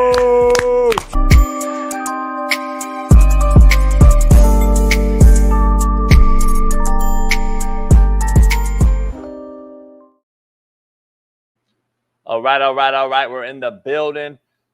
Baby, bring my main man Shaun in. He's a co-host now because Smitty's always late. Smitty was late today. Late to work. I'm gonna call Fox and see what's going on, man. See if we can make a switch. Like say, hey man, I got a guy that's on time every day. Fucking, you know what I'm saying? I don't know. Smitty looked like he had some stomach issues, like his stomach was bubbling. BG's? Yeah, that's what it looked like when he got up. Hey, before Smitty comes on, I gotta ask you right out the gate this unlimited access that the Giants have given. I was on McAfee the other day, and Lombardi was on, and he kind of talked about it too. Lombardi was like, "Never would happen under my watch." When in New England, there's no way Belichick, myself, or anybody would allow it. What's your take on this full access in a preseason type of role on Hard Knocks, where they're given access to what's going on, and then you see them lose Saquon, the owner losing his mind, this GM is looking worse and worse, it seems, every episode on there, and basically you offer the same money to Saquon, and he says, "Nah, I'm going to your rival." Where are you at with this whole access thing? Just the full access part of it, just that main part, and then ad lib into to Saquon. What do you think? Full disclosure, I've not seen all the episodes pertaining to the Giants. My first question would be, I don't know if this is voluntary at some point. I think they get to choose like between a couple teams, and ultimately, if everybody tries to turn it down, the NFL forces one of the teams to do it. So I just put that contextually on it. So who knows if the Giants wanted to or not. But that's why I asked Matt. I was like, you think it's in the bargaining or a collective bargain?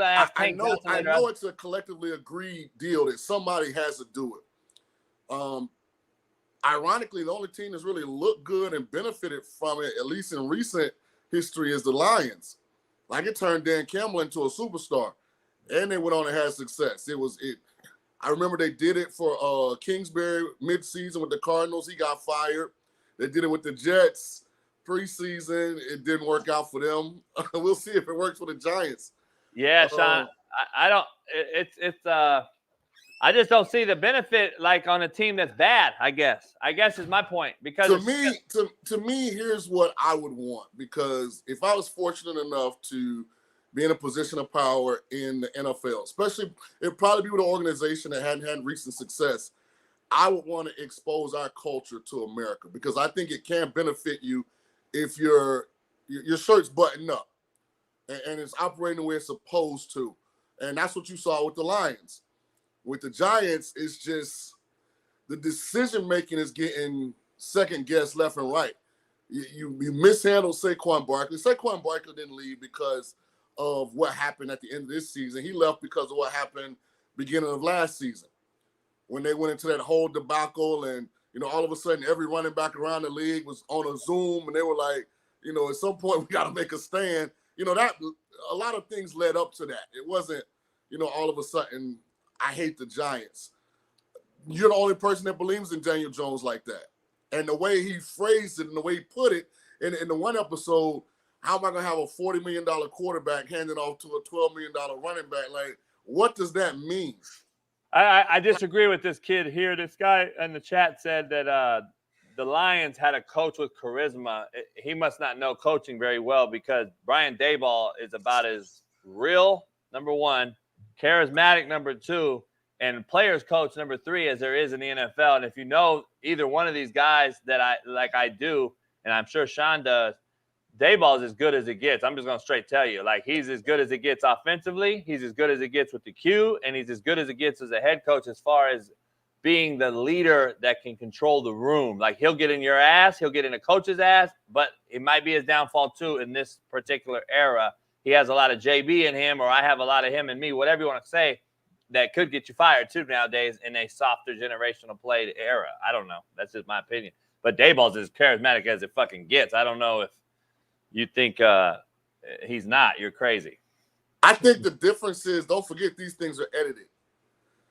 So it's like, I think I know firsthand about that shit. Right, they're edited, so it's not like, it's always apples to apples. Like, the Detroit Lions editing crew did a great job. I mean, Campbell, even when he was in his feelings, it fit the narrative because it was a team that kind of had never been able to achieve something, and he was trying to get everybody on the same page. And that underdog role played well to him. Right. It's hard in a big market like New York to get sympathy, to be the underdog, So like Daboll and crew are got a different dynamic. Yeah, I called it. Man, what's going on? Smitty over here struggling. He got 1,001 excuses, Shaun. Nah, I can't barely walk, man. Like, my back is can't walk either, Shaun. bad. I can't walk either because I've been carrying this show on my back, so I have a reason. Like JB joking. If y'all would have saw me during this commercial break, I was literally standing right here for the whole commercial, the whole McAfee commercial. I couldn't get to the bathroom. My back is really that bad right now. Hey, Smitty, I'm walking like this. I gotta go. But you're walking though. I'm telling you that my shit hurts so bad to even put pressure on my foot. Like, it's really bad right now. Hey, it's three things. It's three things as an athlete that will make you miserable. That's your back, your stomach, and your feet. Well, when them three things they ain't right, boy, it's pressure. You ain't lying, dog. I had a rib out of place, Shaun, trying to throw with a rib out of place, and then I had the wrong cleats on. I had back, your stomach, and your feet. Boy, that back ain't no joke, but hey, I'm pressing through though. We here. And then you got to shit with your pants on in the game, and then you got to take that shit off and get those pads down. Fuck, that shit is no joke. Maybe you always take the shit before the game, though. You got to. You got to try. Sometimes you don't work that way. Sometimes your body don't work that way. Shit. It is what it is. I don't know. Hey, shout out to the Policies. I saw the clip with them the other day. Them my guys. Yeah, I mentioned you. I mentioned they're gonna be on the show during the season as well, with us. But hey, did you see the Paul Feinbaum? Lincoln Riley said that Lincoln Riley should have been fired due to his performance last year. And then I broke down California's commit or decommit list yesterday, and one of the most talent-rich states, California and Florida and Texas, and you got all these guys. Most states would like to keep their talent there. These guys right here, look at the schools California kids are going to.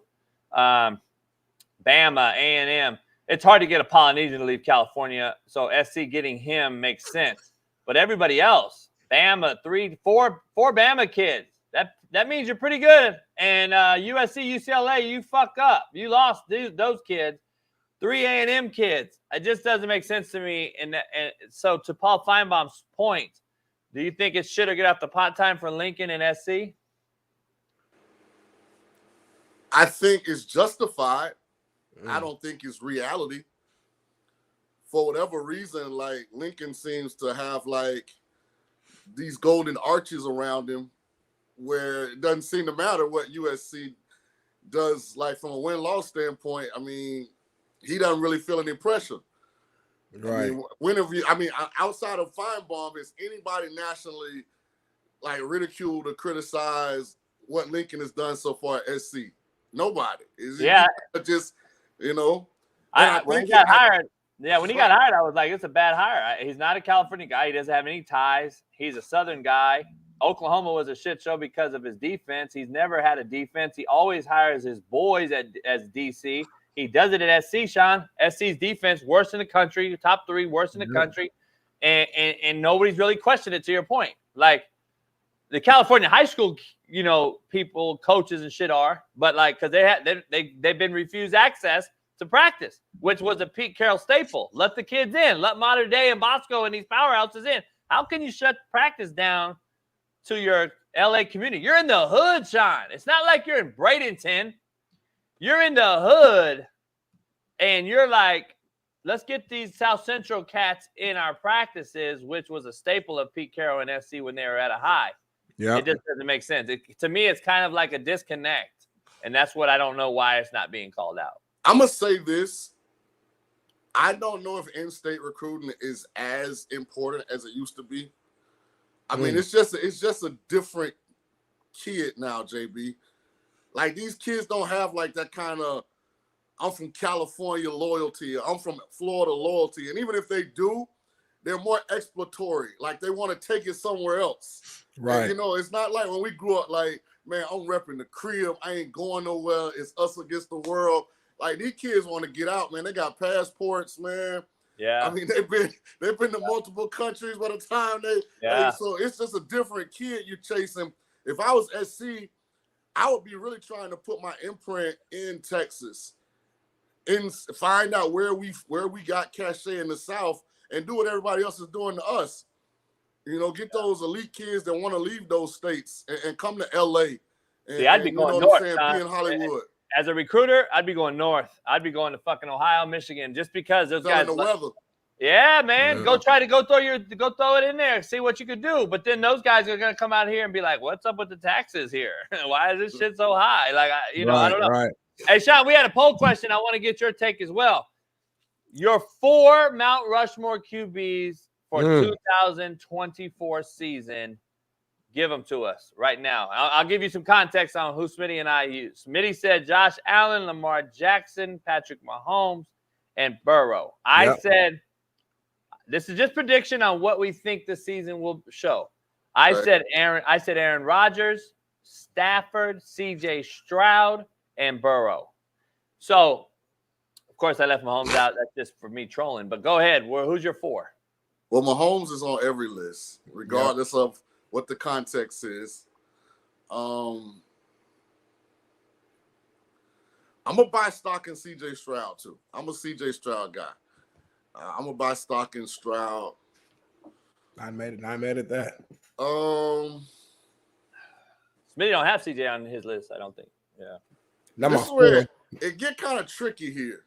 It really gets. Because what do you have around you? What happens health wise? I know. I don't want to take Stafford and it's a prediction. Yeah, because I think they on the back end. Like, right. So I don't want to take Burrow because he's coming off another injury. They lost Tyler Boyd. They lost Joe Mixon. I ain't really sure, about Cincinnati offensively. Now, I'm not questioning Burrow, but they lost some pieces. John, why you think, or Burrow comes back hungry as shit and just rips it? Like, that's kind of my thing. Like, and then Aaron Rodgers does the same. Like, we know they're capable. Right. I wouldn't talk y'all out of that. Yeah. I wouldn't talk y'all out of that. I'm super confident on Mahomes and Stroud. I want to take some long shots for the other two. I really do. You like Herbert maybe or Jordan Love? Jordan Love? I really want to pull the trigger on Kyler Murray. I really do.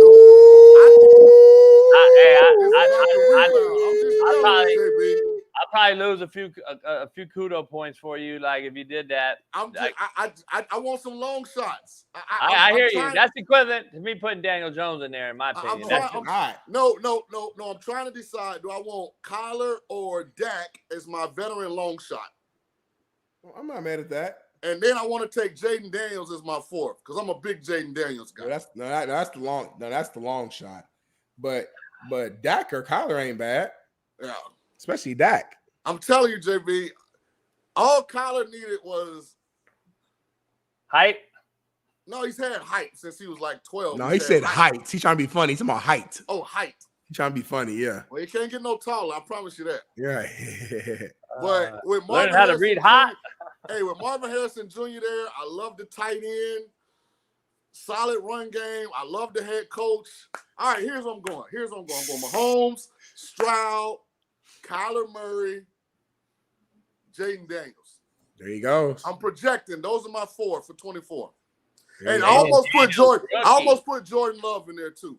Rookie over Jordan Love, a rookie over Stafford, a rookie over Aaron, a rookie over Josh Allen, a rookie over Geno Smith, a rookie over Purdy, a rookie over Sunshine in Jacksonville. I mean, somebody got to have a breakout year, right? Somebody's got to have a. Yeah, that's Baker true. Mayfield. You love Baker. You don't love Baker. Smitty does, but Baker. I mean, there's a lot of guys that got some more experience. We're putting rookies in there. Wow. So I screamed from the rafters, the mountaintops, that Jaden Daniels was the best quarterback in this draft class. You did say that. So this is just me doubling down on an opinion that I had. I was so mad at myself last year because I told people C.J. Stroud was the most accurate thrower of the football I'd ever seen in college football. I couldn't project he was going to have this kind of success because of the Texans, not because of him. Right. I mean, who could have thought that, D'Amico would go in there year one and they'd have that kind of turnaround and Nico Collins would turn into like a top 12 receiver. Like they had some things happen. It was hard to project, but I ain't making that mistake this year. Jaden Daniels is that guy. And I think Kyler Murray's going to make a hell of a resurgence this upcoming season. I do too. I see it. Because Kyler Murray, we forget when he was healthy, that man was the MVP candidate. JB hates when I say that, but it's the truth. And when Kyler is healthy and he got pieces around him, that's a bad boy right there. Watch out for Kyler. I like that one. Ooh, I like that one, JB. I know you hate it. Smitty just racist. JB face getting red right now. Even every time I say Kyler, he just gets more and more pissed. I mean, he's a joke to me. I think he's one of the worst quarterbacks in the NFL, period. Like, hey, JB, let me ask you this. Can people change? You can, but you can't give a guy a heart transplant. Right, that's true. Your issue with Kyler is more him as a person than him as a player.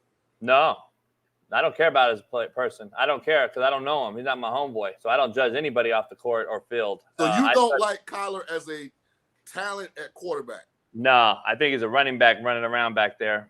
I see too many receivers. I broke him down too many times, Shaun. I see too many receivers open on just simple hit the third step and get the ball out right now while he's running around and guys having to break open. It's like a game of John Madden. Like, hit your third, hit your fifth, and get that bitch out. Like, why can't you? There's a Sam Becker in your face as a clear hot read, Shaun. They leaked the back out right in front of him. He don't replace the hot. And I'm sitting there. I broke that play down that got 13 million views a couple years ago. I'm like, why don't you throw the hot? How are you not side adjusting this? Where is your hot? Where's your side adjust? Who, it gets cloudy. Who's number two? He has no clue from everything I've broken down. He seems to struggle. Now, I don't know if it's his height. He's unsure of the read because he can't see it, or if he simply don't know it. I don't care. I respect your quarterback evaluations. You know that. Yeah, I don't care about the off-season shit or off-the-field shit. But I think you are taking a micro example and using it as a macro evaluation. And here's why I say that. 64%, 67%, 69, 66, 66. Those are his completion percentages throughout his career. He's thrown for 15,647 yards in 5 years. He's thrown 94 touchdowns and 46 picks. And I don't think he's tipped the iceberg of what he can be if he emotionally gets himself in order, which I think is what's happened. If I compared him to a guy like Daniel Jones who won a playoff game. No, come on, JB. No. Keep the conversation real. No, hear what I'm saying, though. Give me number one receivers that Kyler's had versus no receivers Daniel Jones has had. Who has Kyler had besides DeAndre Hopkins? He had Hopkins. That was a one receiver, right? That's it, though. Wait up. What do you mean he had Hollywood Brown? He had Hollywood Brown to blow the top. I'm not saying he's a one. He had Hollywood Brown to blow the top off. So now you can't double team Hopkins. Who has Daniel Jones had? You have had nobody. He's had 2 double teams on the edge. He has had to throw. Don't forget about this now. Hopkins had like a year suspension. Yeah. And Hollywood had got hurt, so he didn't have both of those guys. And didn't Kyle have an older Larry Fitzgerald? Maybe year 1. And Larry can't stand him. I said as a person. Now I'm not. No. He's talking about in the locker room. He's saying the guy don't put in the work. He doesn't understand what's going on. I'm sitting there on a hits ball and you don't throw it. That's a maturity thing, though. And that was rookie year. Yeah. That's a maturity thing. That's why I asked the question: do you think somebody can change? Because to me, his inadequacies are lack of maturity and entitlement. I think he learned a lot during the year he was injured. I think when you have a guy, I think he had the McBride tight end kid, and then they got an older McBride. They got an older Zach Ertz. I don't count Zach Ertz. He was on the end of his career. McBride's a baller.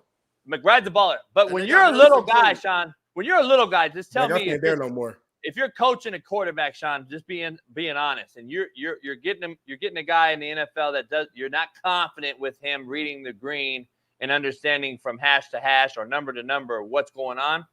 Don't you teach inside out and say, let's get the ball to this big-ass tight end as your safety blanket. Let's get the ball to our backs, and let's make sure that they start to climb on these intermediate route stuff, and then we'll hit behind them.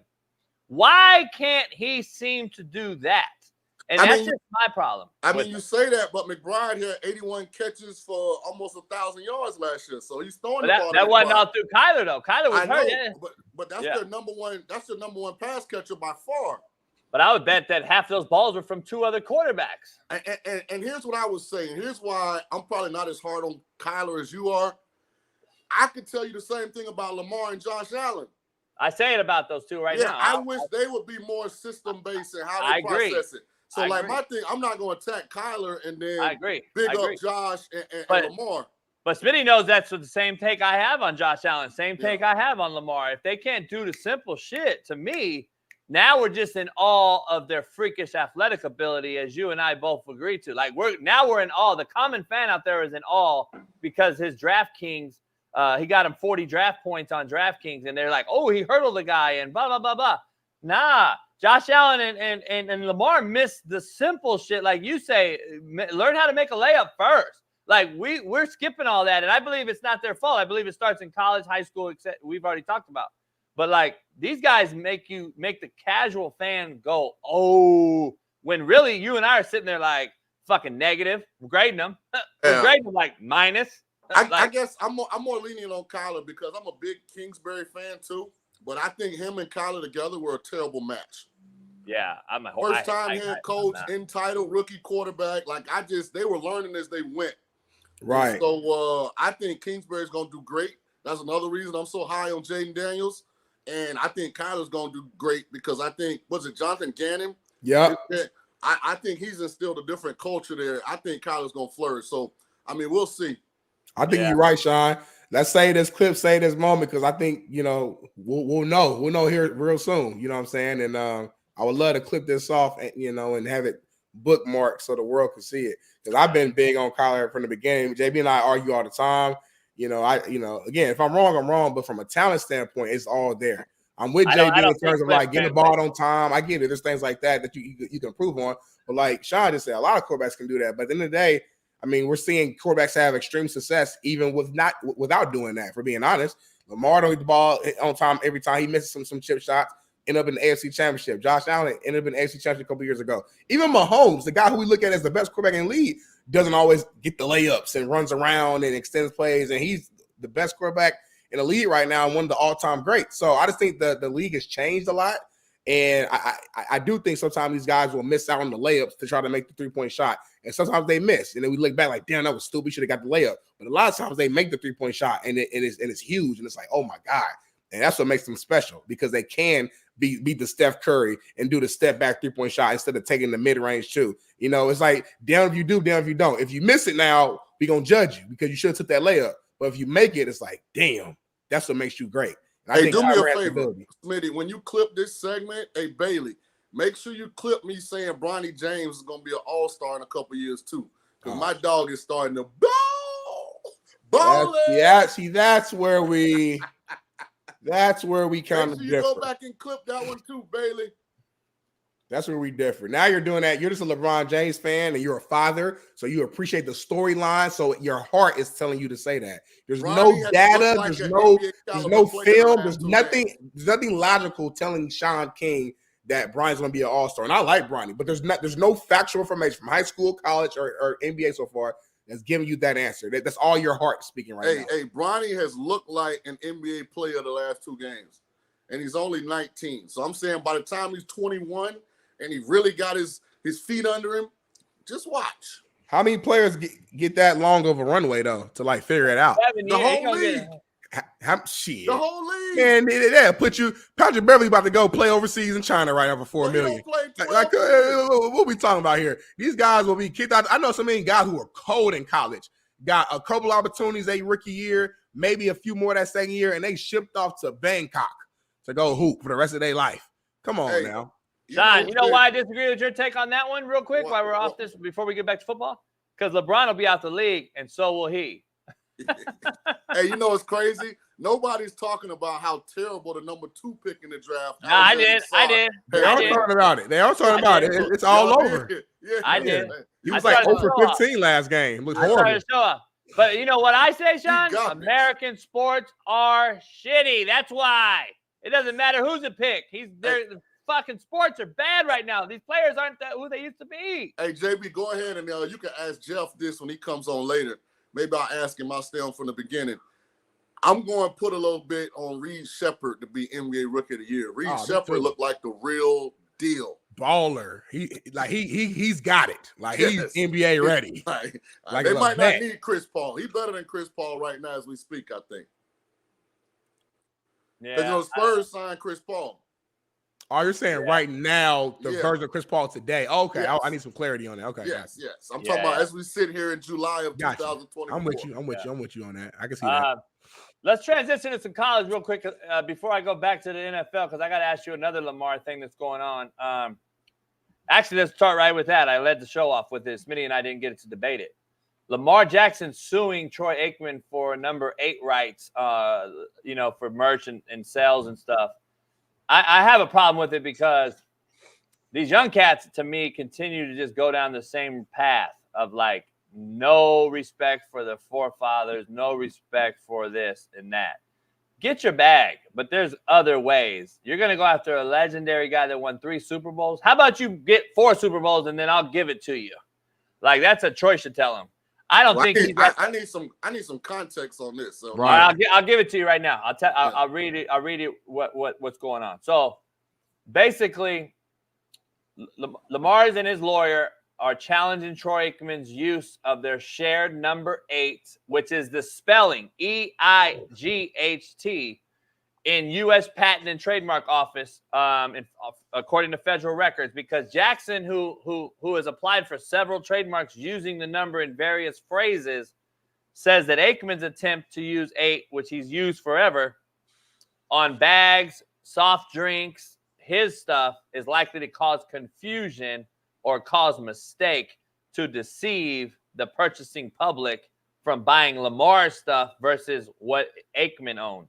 So Jackson's attorney saying on July 9th, they filed a suit saying that I came out and said today, Shaun, Troy Aikman number 8 is a legendary right now. Let's be honest. He's a Hall of Famer. Lamar Jackson's 8 is in the making. If we're going to be honest, he's a 2-time MVP and he's writing his resume.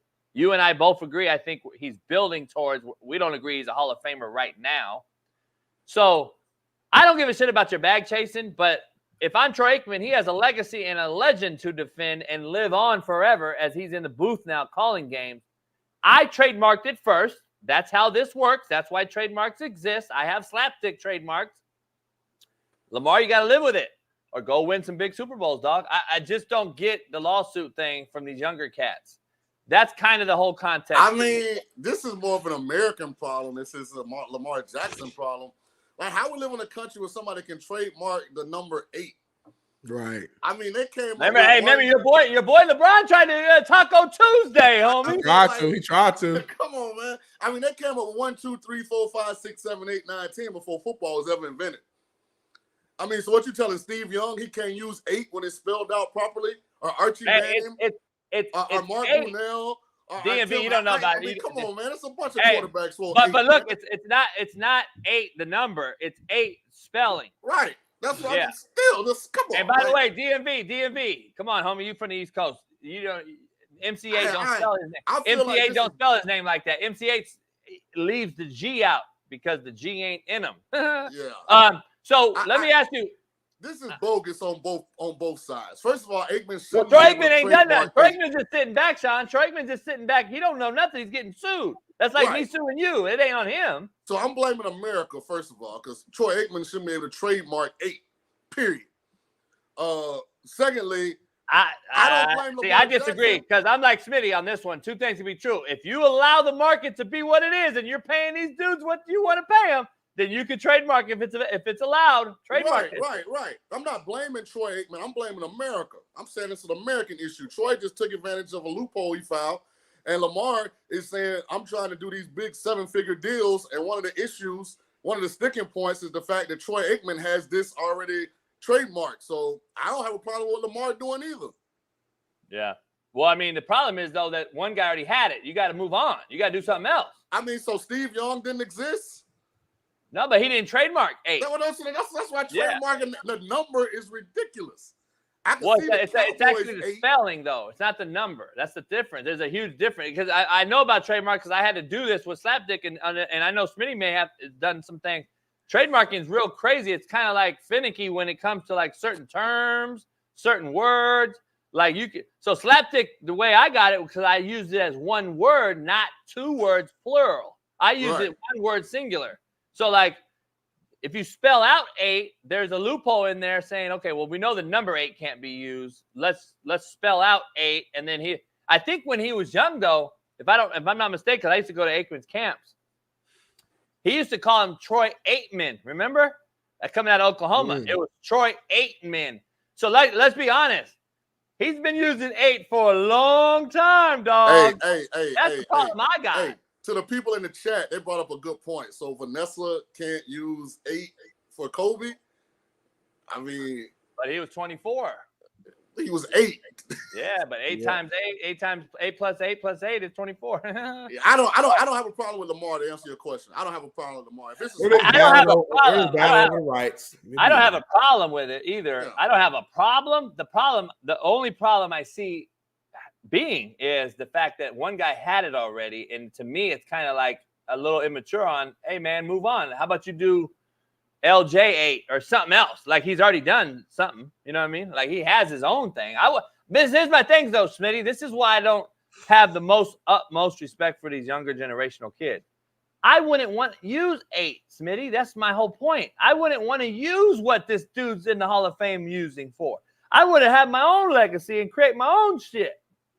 Well, I mean, that is his legacy. Lamar was number 8 all through Louisville, where he won a Heisman, had one of the greatest seasons of all time, and he's on the path to be a Hall of Famer now. And if he still use 8, and I guess they both. I'm reading, they both apparently hold some form of legal protection, like over some form of the number. I think the main thing, like to your point, JB, is just specifically the EIGHT, because they both have some ownership over like different variations of it. But that particular one, I guess, is the one they're both fighting each other for, because they both want to use it on merch and stuff like that. So sure they'll figure it out. Hey, hold on. I had to look this up because I didn't want to misspeak. Yeah. But I mean, if we're going by production, I mean, Troy Aikman may be the most overrated quarterback in the history of the NFL. If we just going by production,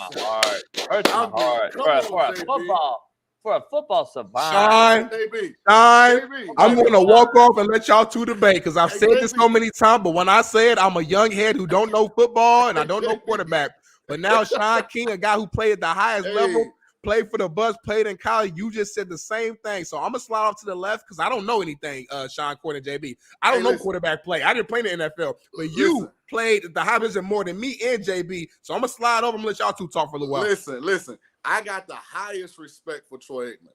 I'm a big Troy Aikman fan. I think he was one of the better throwers of the football that we'd ever seen. But listen, the truth doesn't have emotions. It's just the truth. If we keeping it a buck, from 1989 to 2000, Troy Aikman never threw for 3,500 passing yards in a season and never threw for more than 23 touchdown passes. It hurts my heart that legendary JB, he only threw over 20 touchdown passes in 1 year. That was 92. I know. It hurts my heart that a legendary dude that I got to cook a legend on the show, and I just hate to do that. I just want to give that preemptive strike out there. No. Listen. Before I drop the mic. What they did from a success standpoint is undebatable. Like, they were unbelievably successful. I'm not saying Troy Aikman wasn't worthy. I think he was the number 1 pick out of UCLA. I'm not saying that he wasn't deserving of being in the Hall of Fame, of all the accreditation accomplishments he's gotten. All I'm saying, JB, is if you strictly look at productivity, I mean, there's some legit questions out there. That's all I'm saying. All right. There's really not, to me. I don't know.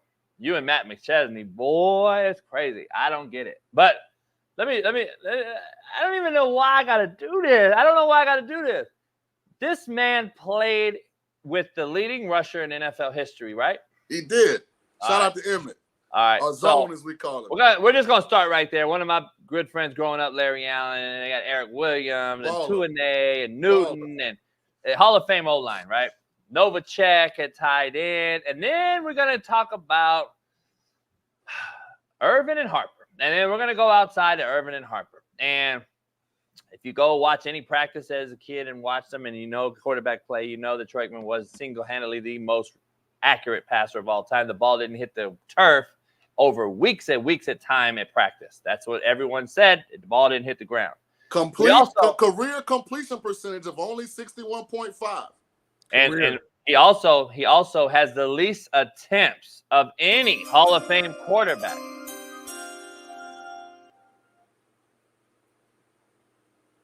Oh, good.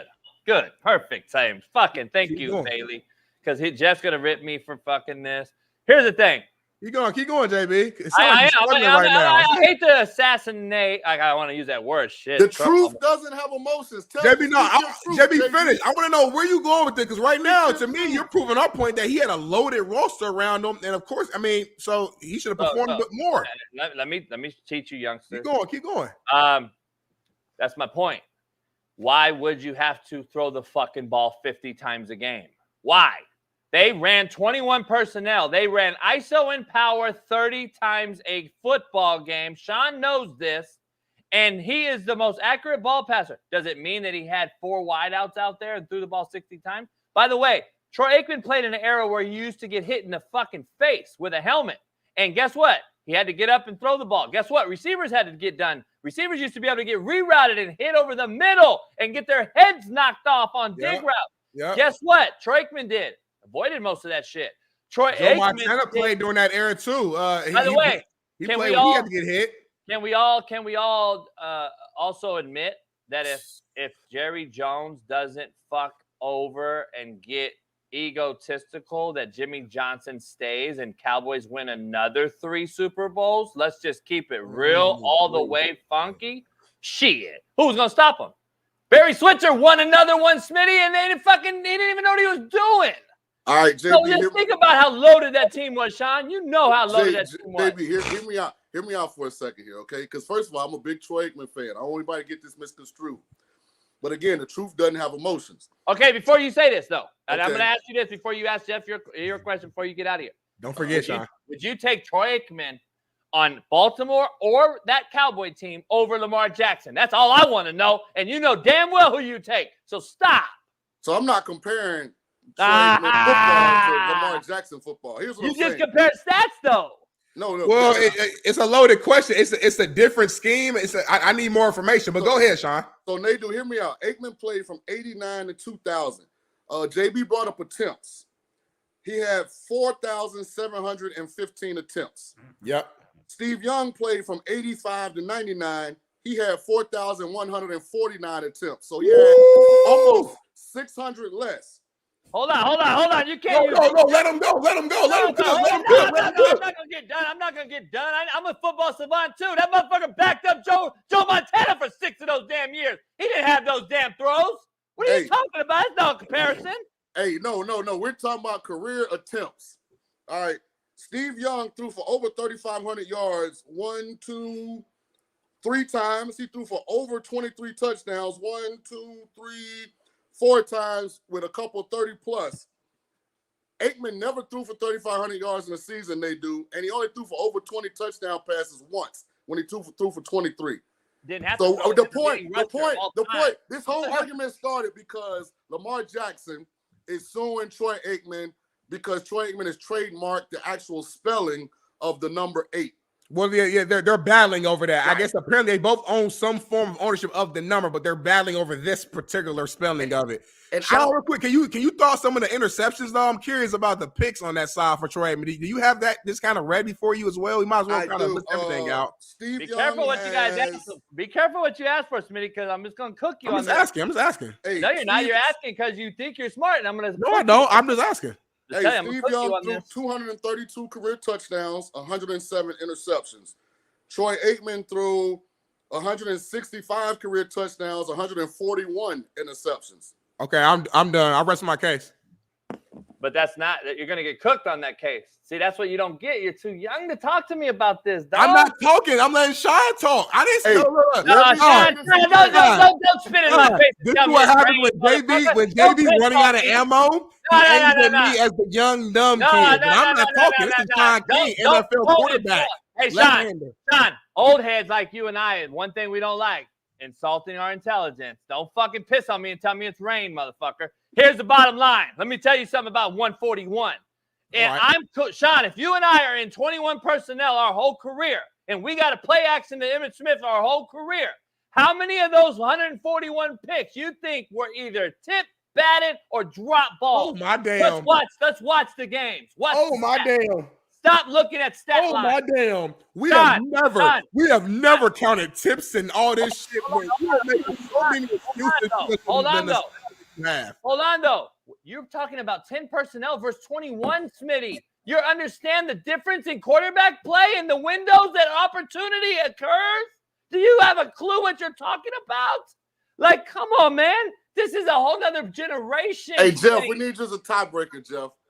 Hey, Shaun, guess what Aikman was doing? Aikman was getting fucking hit in the chin. The ball was getting hit like this. Guess what they do now? They sit up there and fucking go, ding, ding, ding, ding. I threw a bubble screen for 80 yards. Say it, Shaun. The Hall of Fame online.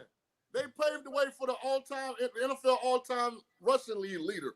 Thank you. Hey, before you get out of here, Shaun, ask Jeff your question you wanted to ask him before you left. Right now. Hell, I forgot what I was going to ask. Odds. What was I going? NBA betting odds. NBA Rookie of the Year. I said Reed Shepard, based on Summer League, looks like a legitimate play. I'm not sure what his odds are right now, so I don't know if there's value on that. But just based on what I've seen from an ability standpoint, Reed Shepard looks like the real deal. Yeah, I don't know what the odds are. I'd have to look. I don't even think they're up right now. But again, it's summer league. You know, that's you're going from playing kids that you're used to playing with. Let's just say over the last year to going to play some of the best defenders in the world. It's a major step up.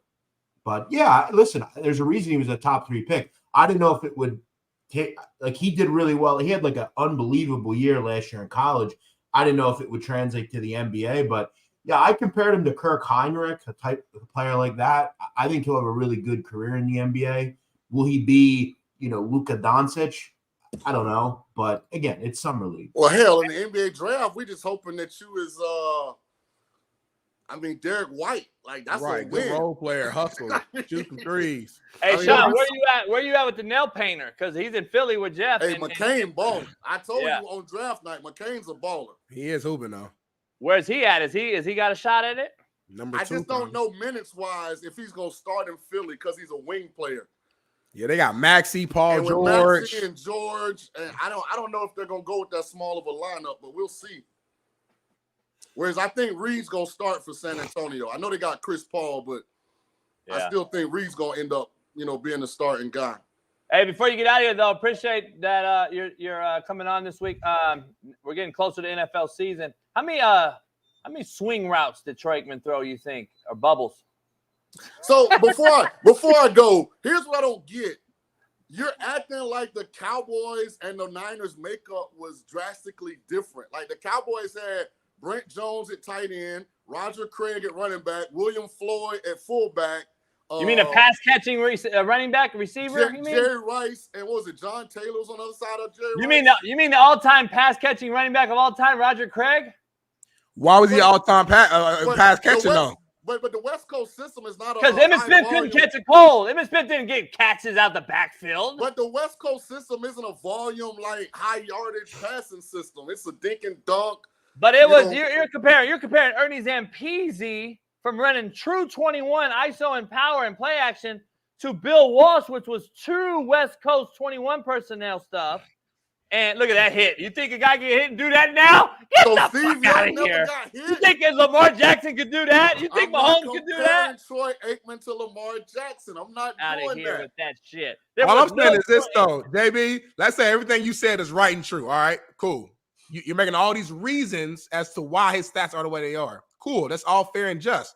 But that all plays a role in when we're ranking our all-time greats.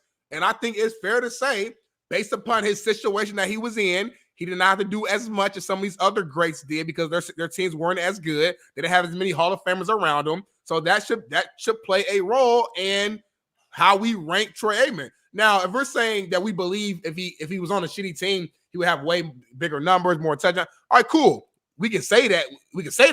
But the facts are the facts. The numbers are the numbers. There's no way to change that. Shaun, you and I both said this, though, on the show with Smitty. Like, stats are convoluted. We get stats and we look at stats and we're like, okay, whether it's high or low, you want to call me however you want to take my take on this, whether they're 500 yards like Brady did and lost in that Super Bowl, or whether he threw for 200 yards and they won. Stats are overrated, Shaun, and you know damn well stats don't tell the. I'm comparing a Hall of Famer to a Hall of Famer. Both of them have gold jackets. Right. Steve Young and Troy Aikman, and it's all started. No. You're moving the goalposts on me. The start was not a Hall of Famer. It was Lamar Jackson, not Steve Young. But Stop Lamar moving Jackson's the goalposts. Lamar going to the Hall of Fame? Yeah, but he's not right now. That was but he's going. Steve Young was never in this discussion until you made it about Steve Young. The eight. Hey, look at Bailey. Bailey's so biased towards JB. All we getting is Troy Aikman highlights. And Thank you. I'm glad someone else noticed it. I say it all the time. It's fucking mini me. Bailey's mini me. Bailey knows who pays that motherfucker. It's fucking mini me. I'm hire my own Bailey to just fucking get all my shit on there that I want on there. He always do this. JB let Bailey do a couple interviews, and now he completely biased. Right, he don't show no fucking Steve Young, no Lamar. I'm done. Bye, y'all. All right, Shaun, later. See you, bro. Jeff Nadu, appreciate you on a free game Friday. We got you for the rest of the hour. A lot going on in the world, a lot going on. I wanted to get right into some things with you because you dabble in this space. Smitty and I's backs are both out. I got to go. My back is like, I think it might be broke. I can't even walk right now, Jeff. I got to go right after this. One of my heroes growing up, child heroes, and I think he's the best football player of all time. I got Deion Sanders at number 2.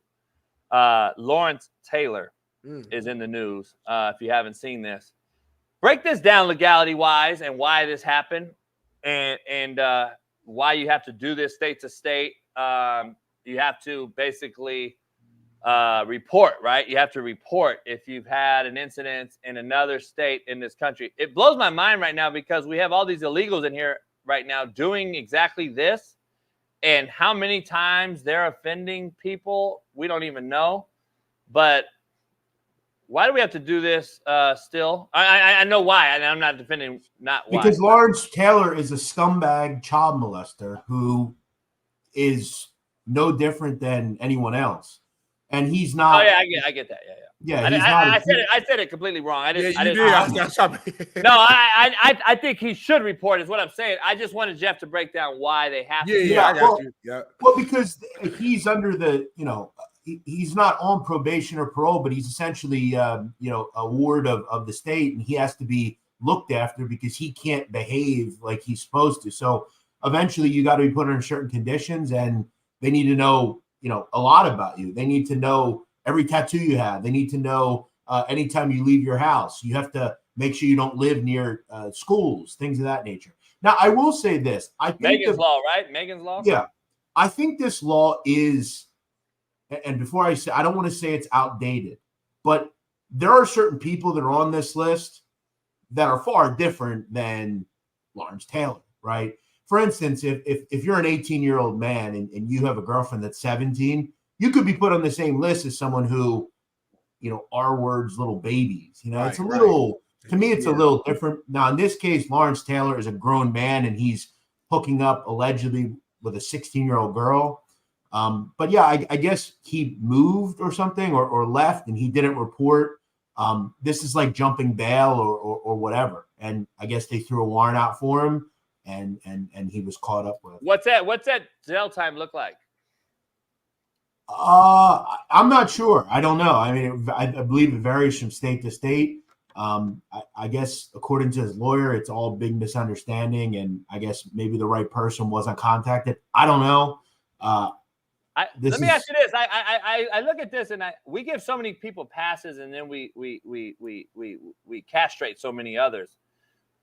From what I know, Karl Malone did this too at the worst level and has a kid now in the NFL, I believe. And the mom at the time of that kid was 13 or some shit, something like that. To me, it's sickening, and he got away with that. And I think we don't look at that, and I'm like, well, what's the difference? I mean, I think, and it wasn't an R word deal. Either was I don't believe it was an R word, but it was a minor, right? I think like the problem is same shit. I read about this a while back, but I could be wrong. But I feel like the parents of that kid didn't foul, didn't you know what I'm saying? Like they knew about it, let it happen, they just moved on. It's the major difference between this. The woman that Karl Malone, or the child that Karl Malone, that was involved, it doesn't change that he admittedly had, and he was also underage. Remember, I think he was 17, I believe, or 19. or around I think it was 19. Yeah, okay, there you go. Now it changes 19 it. and 13. But she didn't. That family didn't press charges. Maybe like they had a relationship. Like the Giddy thing, right? Yeah, similar to that, right? But again, this is where it's way different. Josh Giddey, we have no proof that he ever did any of that stuff. They were just allegations. This is something that Karl Malone admitted to doing. They had a child, a guy called Demetrius Bell, who ultimately became an NFL player. He played for the Eagles. Yeah. I remember he was here. But yeah, that's the difference. I mean, Lawrence Taylor was caught and prosecuted for sexual relations with a child. And Lawrence Taylor is a disgraced person at this point. He's done a lot of bad shit over the years. But yeah, again, I look at a lot of the time, and this is where maybe you'll have an issue with what I say. Look, at the end of the day, O.J. Simpson is not a murderer. He wasn't convicted in court of killing anyone. So, it doesn't really matter what I think he did. He wasn't convicted of it, so he's not a murderer. So to me, it goes off that. Did you kill him? Were you convicted in court? Karl Malone wasn't convicted in court. I believe it were civil lawsuits and stuff, but nothing criminal. Yeah, just real matter of fact. Like either you got charged, you didn't, and that's what it is. And that's all. And I respect that. Think in this country, we don't give people their due process of going to court. We just assume, oh well, they say he's guilty, right? Yeah. Hey, real quick with you. Well, Smitty, you got something? Go ahead. I was going to move on to the next topic, but if you got some on this one, then go ahead. I just wanted to get Jeff's take because this is when we get a little more political than normal. I just want to get Jeff's take on last night's RNC. Did he watch it or not? Because I saw a post that he made about it, like Trump being a grandfather figure. Do you think that because I didn't watch it per se. I watched clips. He looks, since the shooting, he looks like he's either fearing for his life on a daily basis and humbled that way, or he feels saved by grace and he's humbled because his life was almost taken. Either way, do you see this being like a game changer to unite this country right now because of what happened? And if he can stay alive, do you think what do you think of this RNC the last few days and the people that have come forward, like Hulk Hogan and the Kid Rock and 50 Cent? Well, I think if you come off non-biased, you have to look at it and say, well, he has been painted in a certain way, and the last couple of days we've seen him in kind of situations where, like, I never really saw him with his grandkids. He came across for a long time as like a grandpa who, hey, get away from me, I'm busy or something. But he came across very like normal, and maybe that is because he saw his life flash in front of him. I think we'd all be a lot more gracious of what we have if we see our life almost taken from us. I think a lot of people live with the thought of, oh, it will never happen to me, and then it happens to them, and they're humbled real quick. I thought out of the whole 4 days, and listen, I definitely have come around on Trump. I thought his speech was awful. It was way too long. I thought he could have really changed, I think, the narrative that there is on him. And I thought he did a good job for the first 5 or 10 minutes. And then it just was, okay, same old Trump. I would have kept it 3-4 minutes, bro. I would have kept it and said, this game's over. We got this locked up. Don't say that now. Sometimes you have to just, and my dad used to tell me, don't say too much, right? Yeah, let someone say it. Yeah. And you just deal with, Joe Biden is in a really bad spot. I think by the end of the weekend, Joe Biden won't be. Like, Donald Trump doesn't need to say anything. Right. Like, I feel like, I agree with you. Like, from a strategy standpoint, his team should be telling him, hey, bro, kind of cruise control it. He overtalks. Yeah. You know what I thought, Smitty? I thought that all the people that he's had come forward, Black, White, Stars, Kid Rock, to the 50 Cent, to Hulk Hogan. And real quick, 50 Cent didn't show up last night. I know 50 Cent did that thing at his concert. He did the concert thing and had the face above his body, but 50 Cent. No, I just meant endorsing. I just meant like endorsing. I don't think it would have fit either. 50 Cent. Yeah. I just mean people that are endorsing him now. The guys that are endorsing him is all I'm saying. I'm saying that this is what I'm saying though. I think let those guys do your talking. Like, that's what I thought was happening, by the way. That's why I was like, he actually got some advice, and he's letting these other stars speak for him, which is going to grab the casual out here and then bring him in, and he don't have to really do nothing. He's fucking walking around he took a shot, right? He's King Dick. Like, he's the big guy right now. I wouldn't have to do anything. Like, why don't you just accept the nomination and say, hey, I'm very humbled. I'm very thankful. I'm happy that my family's here. I accept the nomination. This is what happened. We're really going to and stick to keeping it 15, half an hour, and get off the stage. And let Biden sink himself. But you don't need to say anything. And remember, I think you're right in the terms of bringing in the Dana Whites, right? The Hulk Hogans, the Amber Rose, the people that, can grow, can grow what you're doing. We know all the people in that room are going to vote for him, right? And they're going to follow him off a cliff. But, it's addressing people like maybe Smitty, who didn't vote for Trump, right? Or someone, and say, hey, this is why you need to vote for me. We heard all the same talking points that he always has. And a lot of the talking points that he continues to put out there are not true, right? Like, he made a comment that we had world peace when he was president. That's just not true. Like, it's not true. We didn't have world peace. I think he meant the global powers, not world peace. I don't know. But, like, he continues to parade out the same, like, lies time and time again. And he should have just stuck to accept the nominee. I'll let Biden screw himself, because we know he will. Right?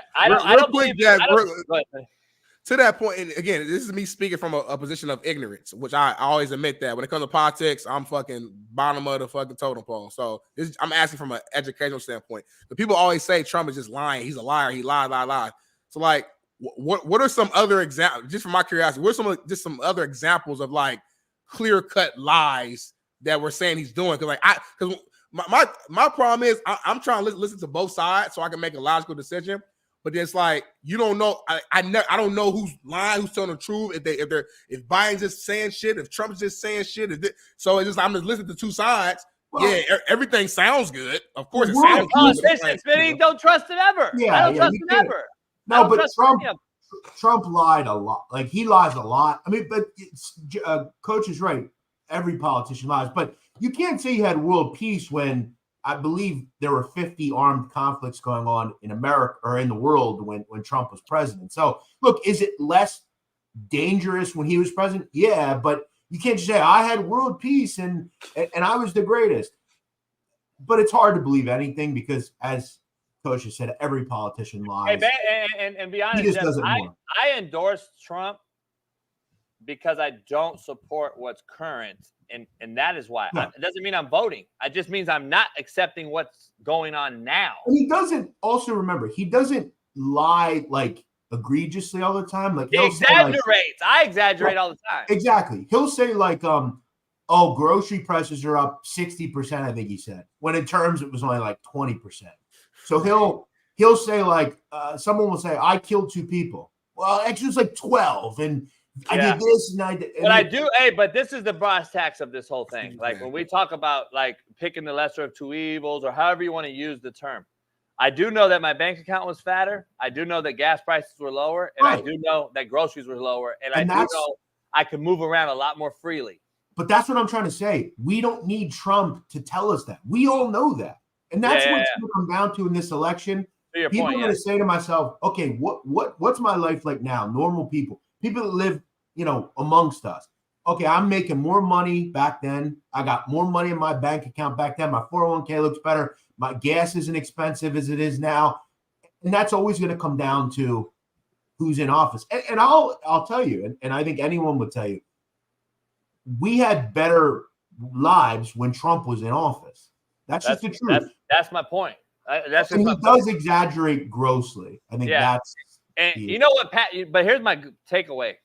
I believe passionate folks exaggerate because they're so optimistic and excited to. I exaggerate all the time with Smitty because I like having Smitty on, and I'm fucking excited. I'm optimistic. I fuck around, and we troll and do other things. We fuck around. I think overall, like the guy is excited to bring this country at least some sort of semblance to what it was when I was growing up, at least of some sort.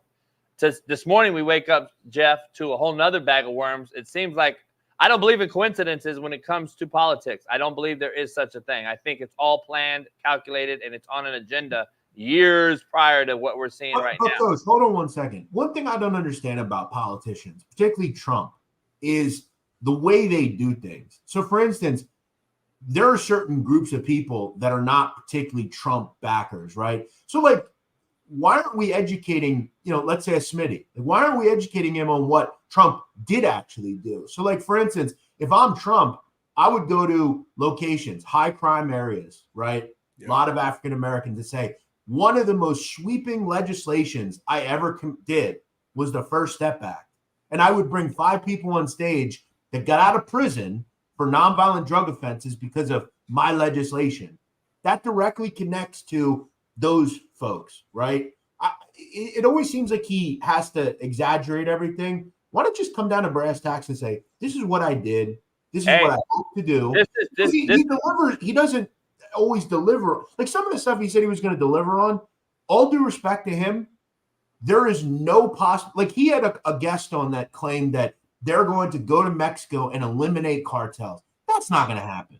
Okay. You're not going to attack a neighbor. You're not going to go into a country that's not yours and just start dropping bombs randomly. We don't even know where these people are.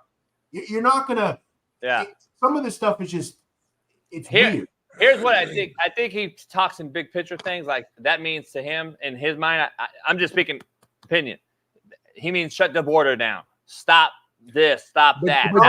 But just say that though, and like he has a PR. He has a PR.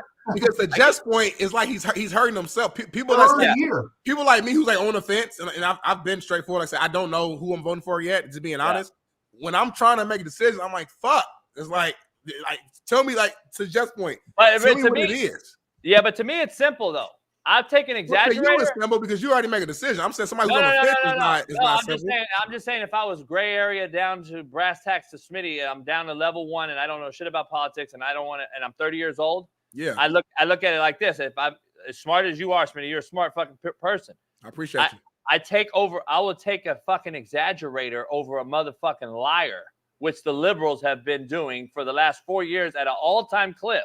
I will take an exaggerator over bold-faced lies in our fucking kids' faces telling us that boys with dicks can play girls with pussies. No, that's a lie. It's not an exaggeration, bro. When the fucking Newsom puts a bill in that the state now owns your children, that is a problem, bro. That's not a fucking exaggeration. But they also show you what you want to see, right? Yeah. They want what they want you to see. So, for instance, there's a comment in the chat. Look at Europe. That's the U.S. in a couple of years. What does that guy mean by that comment? What do you mean, look at Europe? Because there's a lot of countries in Europe. London yesterday. London's fallen is what they're saying. But here's the thing, though. If I asked you, Coach, I'm going to ask you, because I'm curious about what you will say here. What do you believe happened in Leeds, not London? What happened, and what are they showing you happened? Yeah, what do you believe happened? Mass chaos, fires, burning. Why though? Why? Because controversy sells. That's what the media does. And they're trying to tell you that it's Muslims doing it, right? They're bad people. Islamists are bad. Or Israel, yeah. They're Romanian. They're not even Muslim. They're Romanian people. There's Romani people everywhere. They're in Albania. They're in all sorts of countries. They're gypsies. They're not Islamists. But they want people like this commenter. This is not Muslim people doing this. There might be Muslim people in this video, but the people that are rioting are not Muslim. They're just not. But they're saying there's attachments in some sort, facet, or shape, or form. That's what they're saying. And also the problem is, it's hard to justify this when we do this here. Yeah. We've been doing it. We're allowing our illegals right now to do it in New York, to do it in Oakland, to do it in LA. We got the protests on UCLA's campus, which you and I covered with Eddie Manyweather covering the media, right? The media controls a lot of this stuff. And right? let me go into what happened this morning, and that's why I said I led in with this coincidence thing. I don't think coincidences happen in politics. I think it's here we go, another conspiracy theory. No, it's not a conspiracy. This is a coincidence that people are going to say it's coincidence. I don't believe in coincidence. But today, I don't know if you saw, CrowdStrike is down and Microsoft is down at an all-time high, the biggest in the United States history. And I just want to throw this out there because this is fact. CrowdStrike is owned by Ukraine, also controlled by BlackRock and Vanguard and all these other companies who seemingly 24 hours before Trump was shot at, bought 12 million stakes of stock thinking that he was possibly going to get killed. How is that coincidence to you? It's pretty ironic, bro. And now all of a sudden this has happened today. And my mom just texted me. That's why I had Bailey do breaking news. This happened right here. My mom's like, wait, the fuck's going on? I can't get my money out of ATM. And I told Smitty, I go, dude, if this is real, because Microsoft controls so much, ESPN didn't even have a show this morning, Jeff, because it was down. This is that 10 days of darkness that we see on all these different people's platforms, that airplanes are down, Jeff, right now. No flights right now. Smitty woke up like, I don't hear no planes coming over the airport. Well, guess what? Trains are down. Planes are down. Is it coincidence, though? And then Biden stepping down possibly this weekend, and he's got COVID now, and this guy gets shot. A lot of shit for 1 week, Jeff. Well, I just don't know if it's coincidence. But see, this is where, like, I've always said, I think one of the biggest challenges we have is propaganda. And propaganda makes the world go round. Okay, so your end wokeness, groups like that. I say false propaganda does. Right. Go ahead. Right. Yeah. Like, so there's a group called End Wokeness. It's like a Twitter group or liberal talk or whatever. They put out stuff a lot of the time that's completely not true. It's false. So I'm going to address what JB just said. CrowdStrike is an American company from Texas. Okay, I'm just saying. And they were hacked in 2016 by Russians, Ukrainian. And there was a conspiracy theory that Donald Trump threw out there that CrowdStrike was a Russian-backed company. And over the years, this has gained a lot of steam.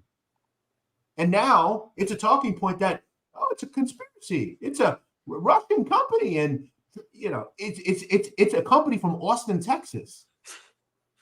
No, who? CrowdStrike. No, they're the American side. Ukraine is the originator of them. From what I understand, that conspiracy theory was completely debunked. They're not a foreign company. They're traded for it. They're traded foreign though. How can you be not foreign and traded foreign on the public foreign doc? From what I know, they're from Austin, Texas. No, America. That's just like Amazon. They moved their corporate headquarters to Austin, Texas. That's all that is. They're from Ukraine. They're a BlackRock and Vanguard owned group. They got 16 million shares in each one of them right there. Morgan Stanley is also involved. They got 6 million shares in them. So like, this is a little bit deeper than just Austin, Texas owning them. They didn't create them. Listen. And by the way, Jeff, the guy, the back to this, why is Microsoft down, controlled by this group? Let me ask you, 10 years ago, Bill Gates' #1 guy was caught with 6,000 videos and pictures of child pornography at Bill Gates' house and was arrested by the FBI. And then all of a sudden, Microsoft goes down. Well, what Microsoft controls? Computers, access to email, all these things. Why is that a big issue, in my opinion? Well, we have some shooters that happened. Yesterday, they said there was another shooter on top of a tower. It could be a professional sniper. We don't know yet. That's still being investigated. They shut down the tower. They blocked it off with cops. And now we're trying to figure out what is all this meaning. My point is this, Jeff. I don't even think we're in the mix or the thick of all this yet. I think it's only going to get worse before this election. I think you even agree something's going to happen even worse that we're going to get prepared for is all I'm saying. Well, listen, I think there's a lot of people that can't come up with their own argument, so they just go off of what they hear. I agree to that. A lot of it's propaganda. People can't disagree with anything. They will only, and I don't think like that. If someone says, yeah, Gene, that's what it is, or you just like Trump and that's how you feel. I get there are these people that would shoot themselves in the head because Donald Trump told them to do so. I'm not a fucking fanboy, simple as you. I'm just not. Is. And you know, the other thing is it goes both ways. Look, let me ask you, does that, but see, most people, when I say, if Donald Trump told me to shoot myself in the head, I wouldn't do it. You fucking liberal piece of shit, scumbag. No, I'm not a liberal. I just don't want to do that. Like we can't even have a real conversation because people are so one-sided that if you even say something on the other side, you're a fucking idiot. Everyone on this panel, I don't get it. It's like, damn. And that's why I always say I'm neutral, I'm independent, I'm gonna think my way. I don't give a fuck. I'm not a right-winged abortion rights guy. Yeah. I don't agree with the right on the abortion side. I think a woman should make the fucking call. That's her body. That's fucking. 100%. I don't. That's a left-leaning thinking point. I don't. But I'm not left. See what I'm saying? It's like that's the thing. That's the thing, though. For instance, there's a lot of right-wing things. I 100% agree. We need a border where we can't just let people in and we don't know who they are. That's a real national security risk. But no one will come out and say, Nadu's a right-wing. No, I also don't think women should, if they're raped, I don't think they should have to keep their child if they, if they're underage. So let's say Lawrence Taylor had an intimate relationship with a child and she got pregnant. Some of you folks believe she should have to keep that child because they don't believe in anything. That you have to think for yourself. And most of the people don't do that. They just do what they're told. Yeah, I don't. It's a very interesting discussion. Politics are always going to get. And that's how you know someone doesn't know anything. Oh, he's a liberal. Yeah, well, politics are always going to just like this. Is the thing, though. Smitty and I were talking about the other day. I can sit here and tell I'm blue in the face and tell you to vote Trump and why Biden has done this, this, and this, but you're still going to vote Biden. And the same goes for the Trump side. They're not being changed. It's not going to change, and that's just is what it is. It's like blood and crip. It's like white and black. It's like if you're pro something, very, very few people actually change and recognize I did some research and I think I was duped my whole life.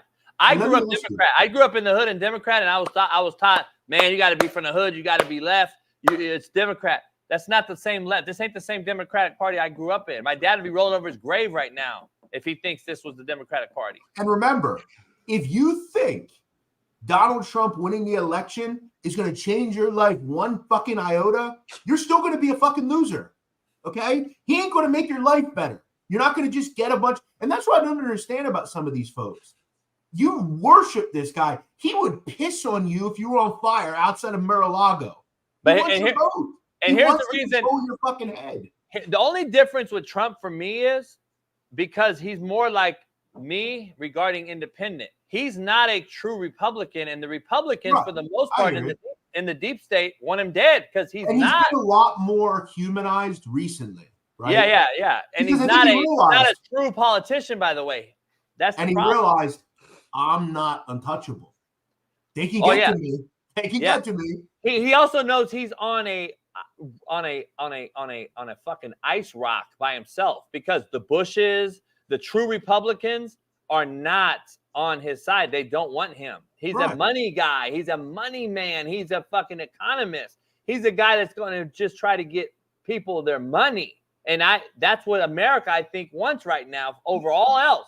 And remember, too, okay, we'll go back to being a right or left. Okay, there are a lot of things. I don't think we should just let criminals walk around and do whatever they want to do. I don't think there are more than two genders. Like, there's a lot of things that a lot of these liberals are the sickest people on the planet. But again, if I don't agree with everything, that doesn't make me a liberal. Oh, Nadu loves LGBTQ and he wants to kill baby. No, that's not how I feel. Okay, there's certain things I agree on, but I'm not a simp and just going to sit here and believe what these lying scumbag remember, Trump is a failed businessman. Okay, his casinos are shuttered. Here's the thing, though. Like if we're gonna just talk like true politics and policy, like there's one party that I know for a fact has taken God out of America, taken the national anthem and the Pledge of Allegiance out of schools, and they've also pushed the agenda on taking your kids from you because they can actually use a pronoun or be changed sexually, and now you can't do anything as the parent. That is a left-winged, left-push agenda. There is that to me is just the straight-up slice. I'm not fucking with that. There's not even a consideration of me voting for someone that does that or endorsing or liking or that's just where I cut the line. Like it's coming down to humanistic traits that I just can't get with. That's the number one thing that I would love to know, there's a guy in the chat called Gene, right? And he's like a huge Trump guy. I would love to know more about his personal life and like what Trump has done for him personally. Why do some of these people have these like obsessions with these people? Like, I was talking to my wife yesterday, and I was like, the only way I would be going so hard for anybody is if that's like my homie. If my boy Sheldon was running for president, I'd be this motherfucker. Go fucking Sheldon. But like to both of you guys' point, we don't know neither one of these motherfuckers. Number one, number two, every politician has lied. Every president ever has always lied. So like, it's cool to vote for a side because you believe in their policies and what they're talking about. But to your point, Jeff, these guys like they worship Biden or they worship Trump. It's like, damn. And remember too, what are y'all doing? And remember too, you know damn well, Gene, if Joe Biden's campaign knocked on your door and said, we're going to give you $1 million if you endorse Joe Biden on your Twitter account, you know damn motherfucking well you take that $1 million tax-free and shut the fuck up. So here's the thing, though. Like, can be bought, man. I think if you're looking at two things, though, it's crazy. I look at it like this. I think Trump speaks our three language better than the left, number one. And I think all three of us could agree. If you look down and say, okay, at least one guy is more personable in certain neighborhoods that we grew up in. I just think that's my take out of it, being from where I'm from. I think more Black Americans are seeing that now as why you've seen the uproar in Black Americans coming forward. That's what I do believe, one. Number two, I don't know if you could be a failed billionaire, in my opinion. Like, you're still a billionaire. Good point. So I don't think you could be a failed billionaire, and he's still a billionaire at the end of the day. And I think he's about money, meaning shut the borders down. Let's tariff China, which he did do in 20. And guess what? He was making China our bitch. Right now, we're China's bitch. Coach, let me ask you. If the Biden campaign contacted you and said, listen, Coach JB, we loved you on Netflix. You have a big following. You have your show. I already addressed it. No. We need you to just go on Twitter and say, you were wrong. You're now, endorsing Joe Biden. We'll hand you $50,000. Yes, you would. No, I wouldn't. I've already addressed it. What the fuck are you a patriot for? No. What? This country? What the fuck have they done for you? Here's the thing. I told Smitty, I broke this down to your point. I broke this down. If Trump's team came to me, which I've had discussions with, and that's why I did the shirt, it's because I am more towards the right side of thinking. And if they paid me, yes, I would. If there's Smitty will tell you right now, I don't take endorsements or ad sponsors if I totally disagree with that take or who they are. I'm not taking them because I don't represent that. I would never represent Biden and the left for $1 million. I just want to do it. I'll make that $1 million. This is why. Look, that's everybody got a number though. Everybody got a number, but they got to believe in something, Smitty, or stand for nothing. Yeah. I'm gonna stand for something before I fall for anything. That Harry Sisson guy is a fucking jerk off. Yeah, he's a boss. He's a boss. But I get why he's doing what he's doing. But he's also 21, Jeff. Right. Come on. I'm not. I'm 48, homie. I'm 48. So listen, and he's smart enough to understand that once the election's over, no one's going to give a fuck about him. He's got his bag. He's got a bunch of money, and nobody cares. Why the fuck do you people care so much about stuff that doesn't give a fuck? Donald Trump don't care about you. Neither does Joe Biden. They want your vote. That's why I don't vote. And guess what? If Donald Trump found out, let's say you lived in New York, you don't give a fuck about what you're going to do because you're not going to affect the election. That's why I don't vote. And that's the reason why I would not. Yeah, it doesn't mean anything. You know the one person that will know, though, after the election and all that shit, to your point? Me, myself. I'm 48. I'm not a sellout. I don't kiss ass and suck dicks. That just is what it is. I don't do it. I will never do it. If it's on my side, then I have no reason to lose. Yeah, I'm taking the money. You know what I'm saying? Like if I believe in it, I'm saying if Smitty believed in something, if it was something that benefited Smitty plus they're throwing the bag, it's a no-brainer.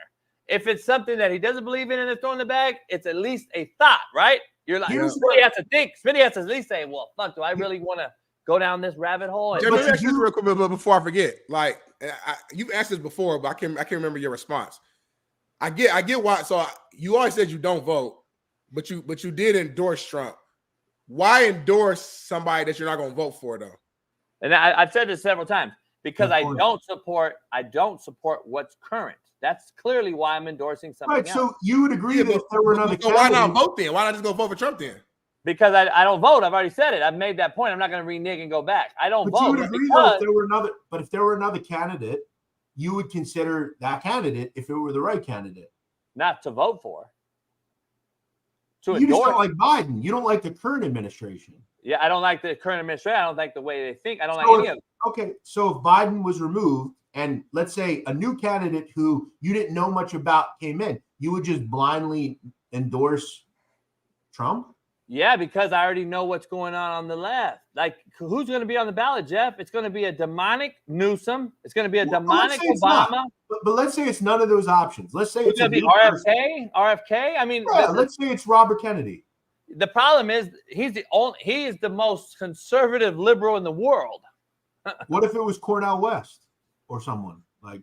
I don't know enough about him. I don't know enough, but I do know who pays him. That's the problem I have. See, the left is the problem. I think JB said if it's left, then he just is. He believes that if you're on the left, you're already demonic, no matter who you are. See. Back in the day, before my dad died, and probably your dad, Jeff, too. I don't know. They voted Clinton, and that was Democratic. Democratic at that time, party. But there was a true Democratic. That was right when it started to change towards this left. Like in my opinion. I just don't understand why so many of these flag-toting Americans care so much about this country that doesn't care as much at all about them. This is why I don't vote. This is why I don't vote, and this is why I don't pick a side, because they'll still throw your kids in a war that has nothing to do with and they have no problem. This is not our country. We're not defending our country. They're throwing our kids in a war to fatten their pockets for a Ukraine war or an Israel war. And look at the money you send into them. You don't have to pay taxes. Where does that money go? It doesn't go back to helping people that went to war. It doesn't go to fixing roads. It doesn't even help our streets and our roads. I'm with you on that then, but I guess that goes back to me. Then it's like, and this is my opinion. I'm not saying I'm right or wrong, but to me, that's why everything you just said. Then why even endorse anybody? Then again, I know your answer. Your answer is because I hate the current administration. But again, it's like you're saying two things a little bit. Have you seen me? And have I said I'm voting for Donald Trump? I'm from a state where it matters. I think Trump is a better option than Joe Biden, but I'm not going to also sell to people that he's the end-all be-all. This country doesn't give a fuck about any of us. And guess what? If they could take our last dollar from us, they would. Here's the thing, like that's just endorsing. What is the difference in you endorsing AR5 over Matthew Stafford? You don't get a vote. You don't get a vote in an MVP race. You're endorsing somebody because you don't like the other guy as much, right? No, because I'm a fan of the Indianapolis Colts, and I'm a supporter of the Colts. That's no the same. That's my point. No matter what, I'm supporting the Colts. But it's the same shit, Smitty. Like, what's the difference? You don't like the current. Let's just be honest. Let's just say you like AR5 over Minshew. Yeah. Okay, so you're endorsing one over the other. That's all my point is. I'm not going to vote for the current administration that I believe is doing what they're doing. I will endorse someone else. That means we need a change. That's my point. But and I think all three of us here think we need a change, right? But coach, let me ask you. Skid Row, right? That's near you, right? Skid Row? Downtown, yeah. Skid Row, how long has Skid Row been there? Long time, right? Yeah. How long has there been homeless in New York City? This is not a Donald Trump or Joe Biden problem. This has went on for generations. We have allowed this country to be killed with fentanyl. Do you think America doesn't know how to stop that? Do you think they are all for you? And this is not a Republican Democrat thing. This is a generational problem with the way we've gotten to a point where, look at this today with this outage. There is no fucking idea what to do. There's no backup system. If my electric goes out and I have a generator, it won't matter. Why is there no backup system for this shit? Because they don't give a fuck. Nobody prepares for what will happen, and nothing will change. It's not like violence will stop. First of all, Smitty, Skid Row ain't going anywhere. Unless Karen Bass does something about it and does something about crime and makes George Gascon prosecute people, nothing's going to change. Philadelphia's been dangerous for years.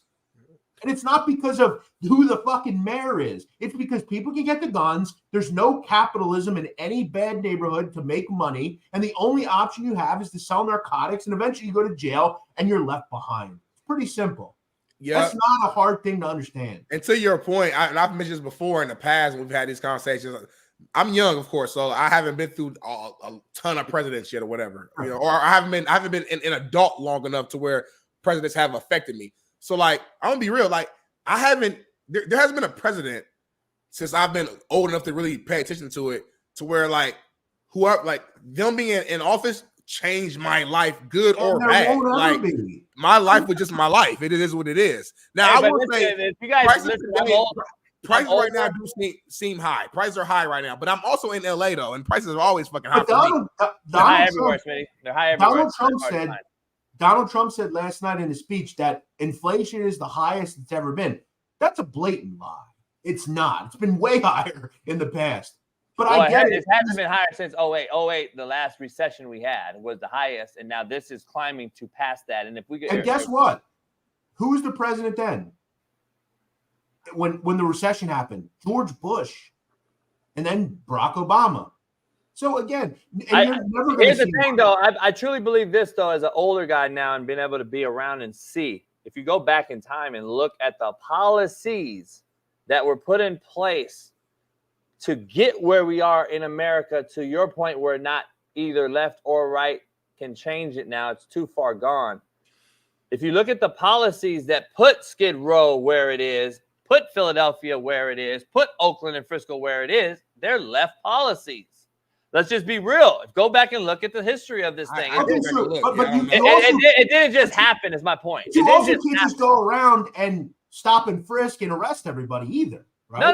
I'm not saying that. What I'm saying is you're admitting that the paste is out the tube. You can't put it back in. But all I'm saying is if you go back and look at policy that was put in place, look at the policy that put us in these spots. If you go back pre-World War II, Black, Asian, American, white American, everybody moved with a suit on. You just go back and look. Everybody had a suit and tie on. Streets were clean. We're coming off of a World War II war. We had all these different things, and we're looking at people in general and saying, damn, America was fucking clean. It's like what we see now in China where they don't allow gum on the street or you'll get fucking castrated. But let me ask you. It was also whites only and blacks only too, though, JB. Like, we cared about this land is my point. But don't you think it's more the way people are? Because I've seen videos of like 1900 New York City. Yeah. It was clean. Everybody behaved. But we allowed it, right? Right. It's a way, like it's how, like, if someone eats a bag of McDonald's, they just get it and throw it out on the street. And, someone else will clean it up. Or I'm going to go to a hotel, fuck it all up and just leave. Somebody else will clean it up. It's a mindset. It's a generational mindset. I'm going to have a kid, even though I know I can't support the kid. I don't have money to support the kid. I shouldn't have the kid. But I think you guys are missing the point. It was a mindset here. America was fucking clean as shit. Even in the 80s when I was growing up, you go to Chicago, downtown LA, it was unbelievable. And what changed?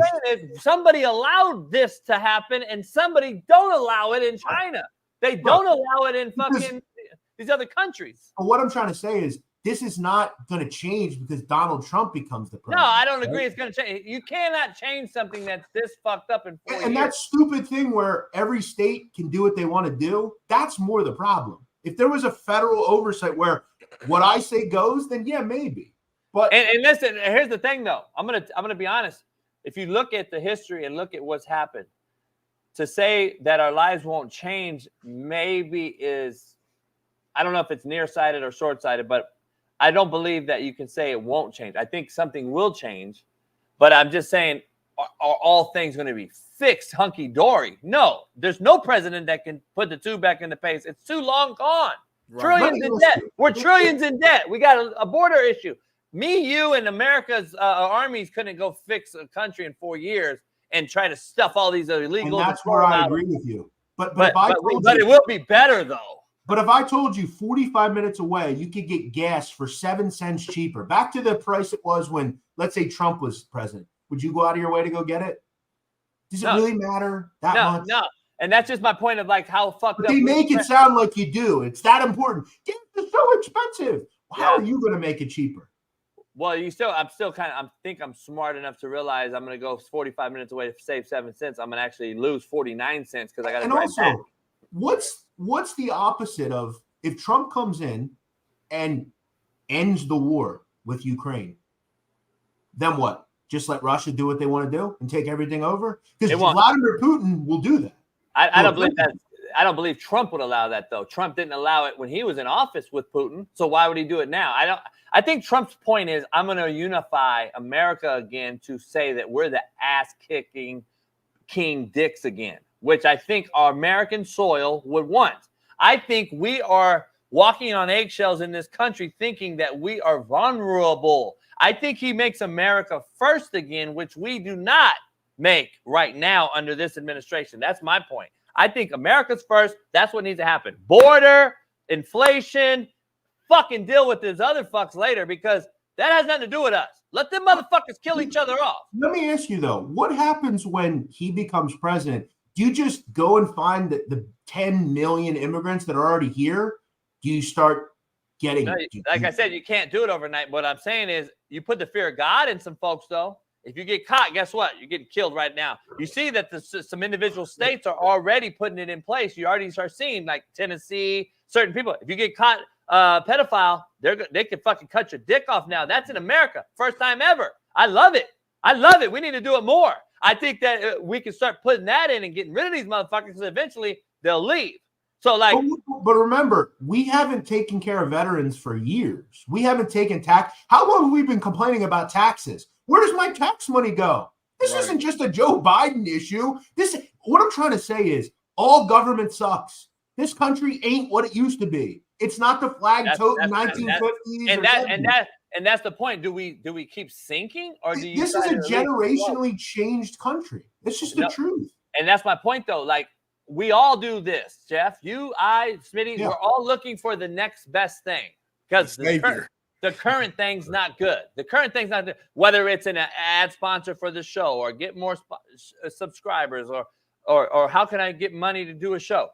we're all looking for the next best thing. So I don't think we're going to continue to just stay insane and think that this thing's going to change by doing the same shit over and over. Like I can't think we're going to stay insane. I just don't think so. We got to go with something else. I think people voted Biden 4 years ago because they thought it was a lesser of two evils, not because of his policy. And this time, and then also experience as kind of, you know, at that time, Trump was like JJ Redick, like, you know, in terms of like, he's not a politician. He ain't. So it's like, but he had money, Smitty. Right. And they pushed propaganda that C word was really bad. He did nothing about it. And, you know, like, let me ask you, when the George Floyd riots happened, what did Donald Trump do about it? Nothing. Because he couldn't do anything. There's nothing he could do. He couldn't go to Minneapolis and say, stop doing that.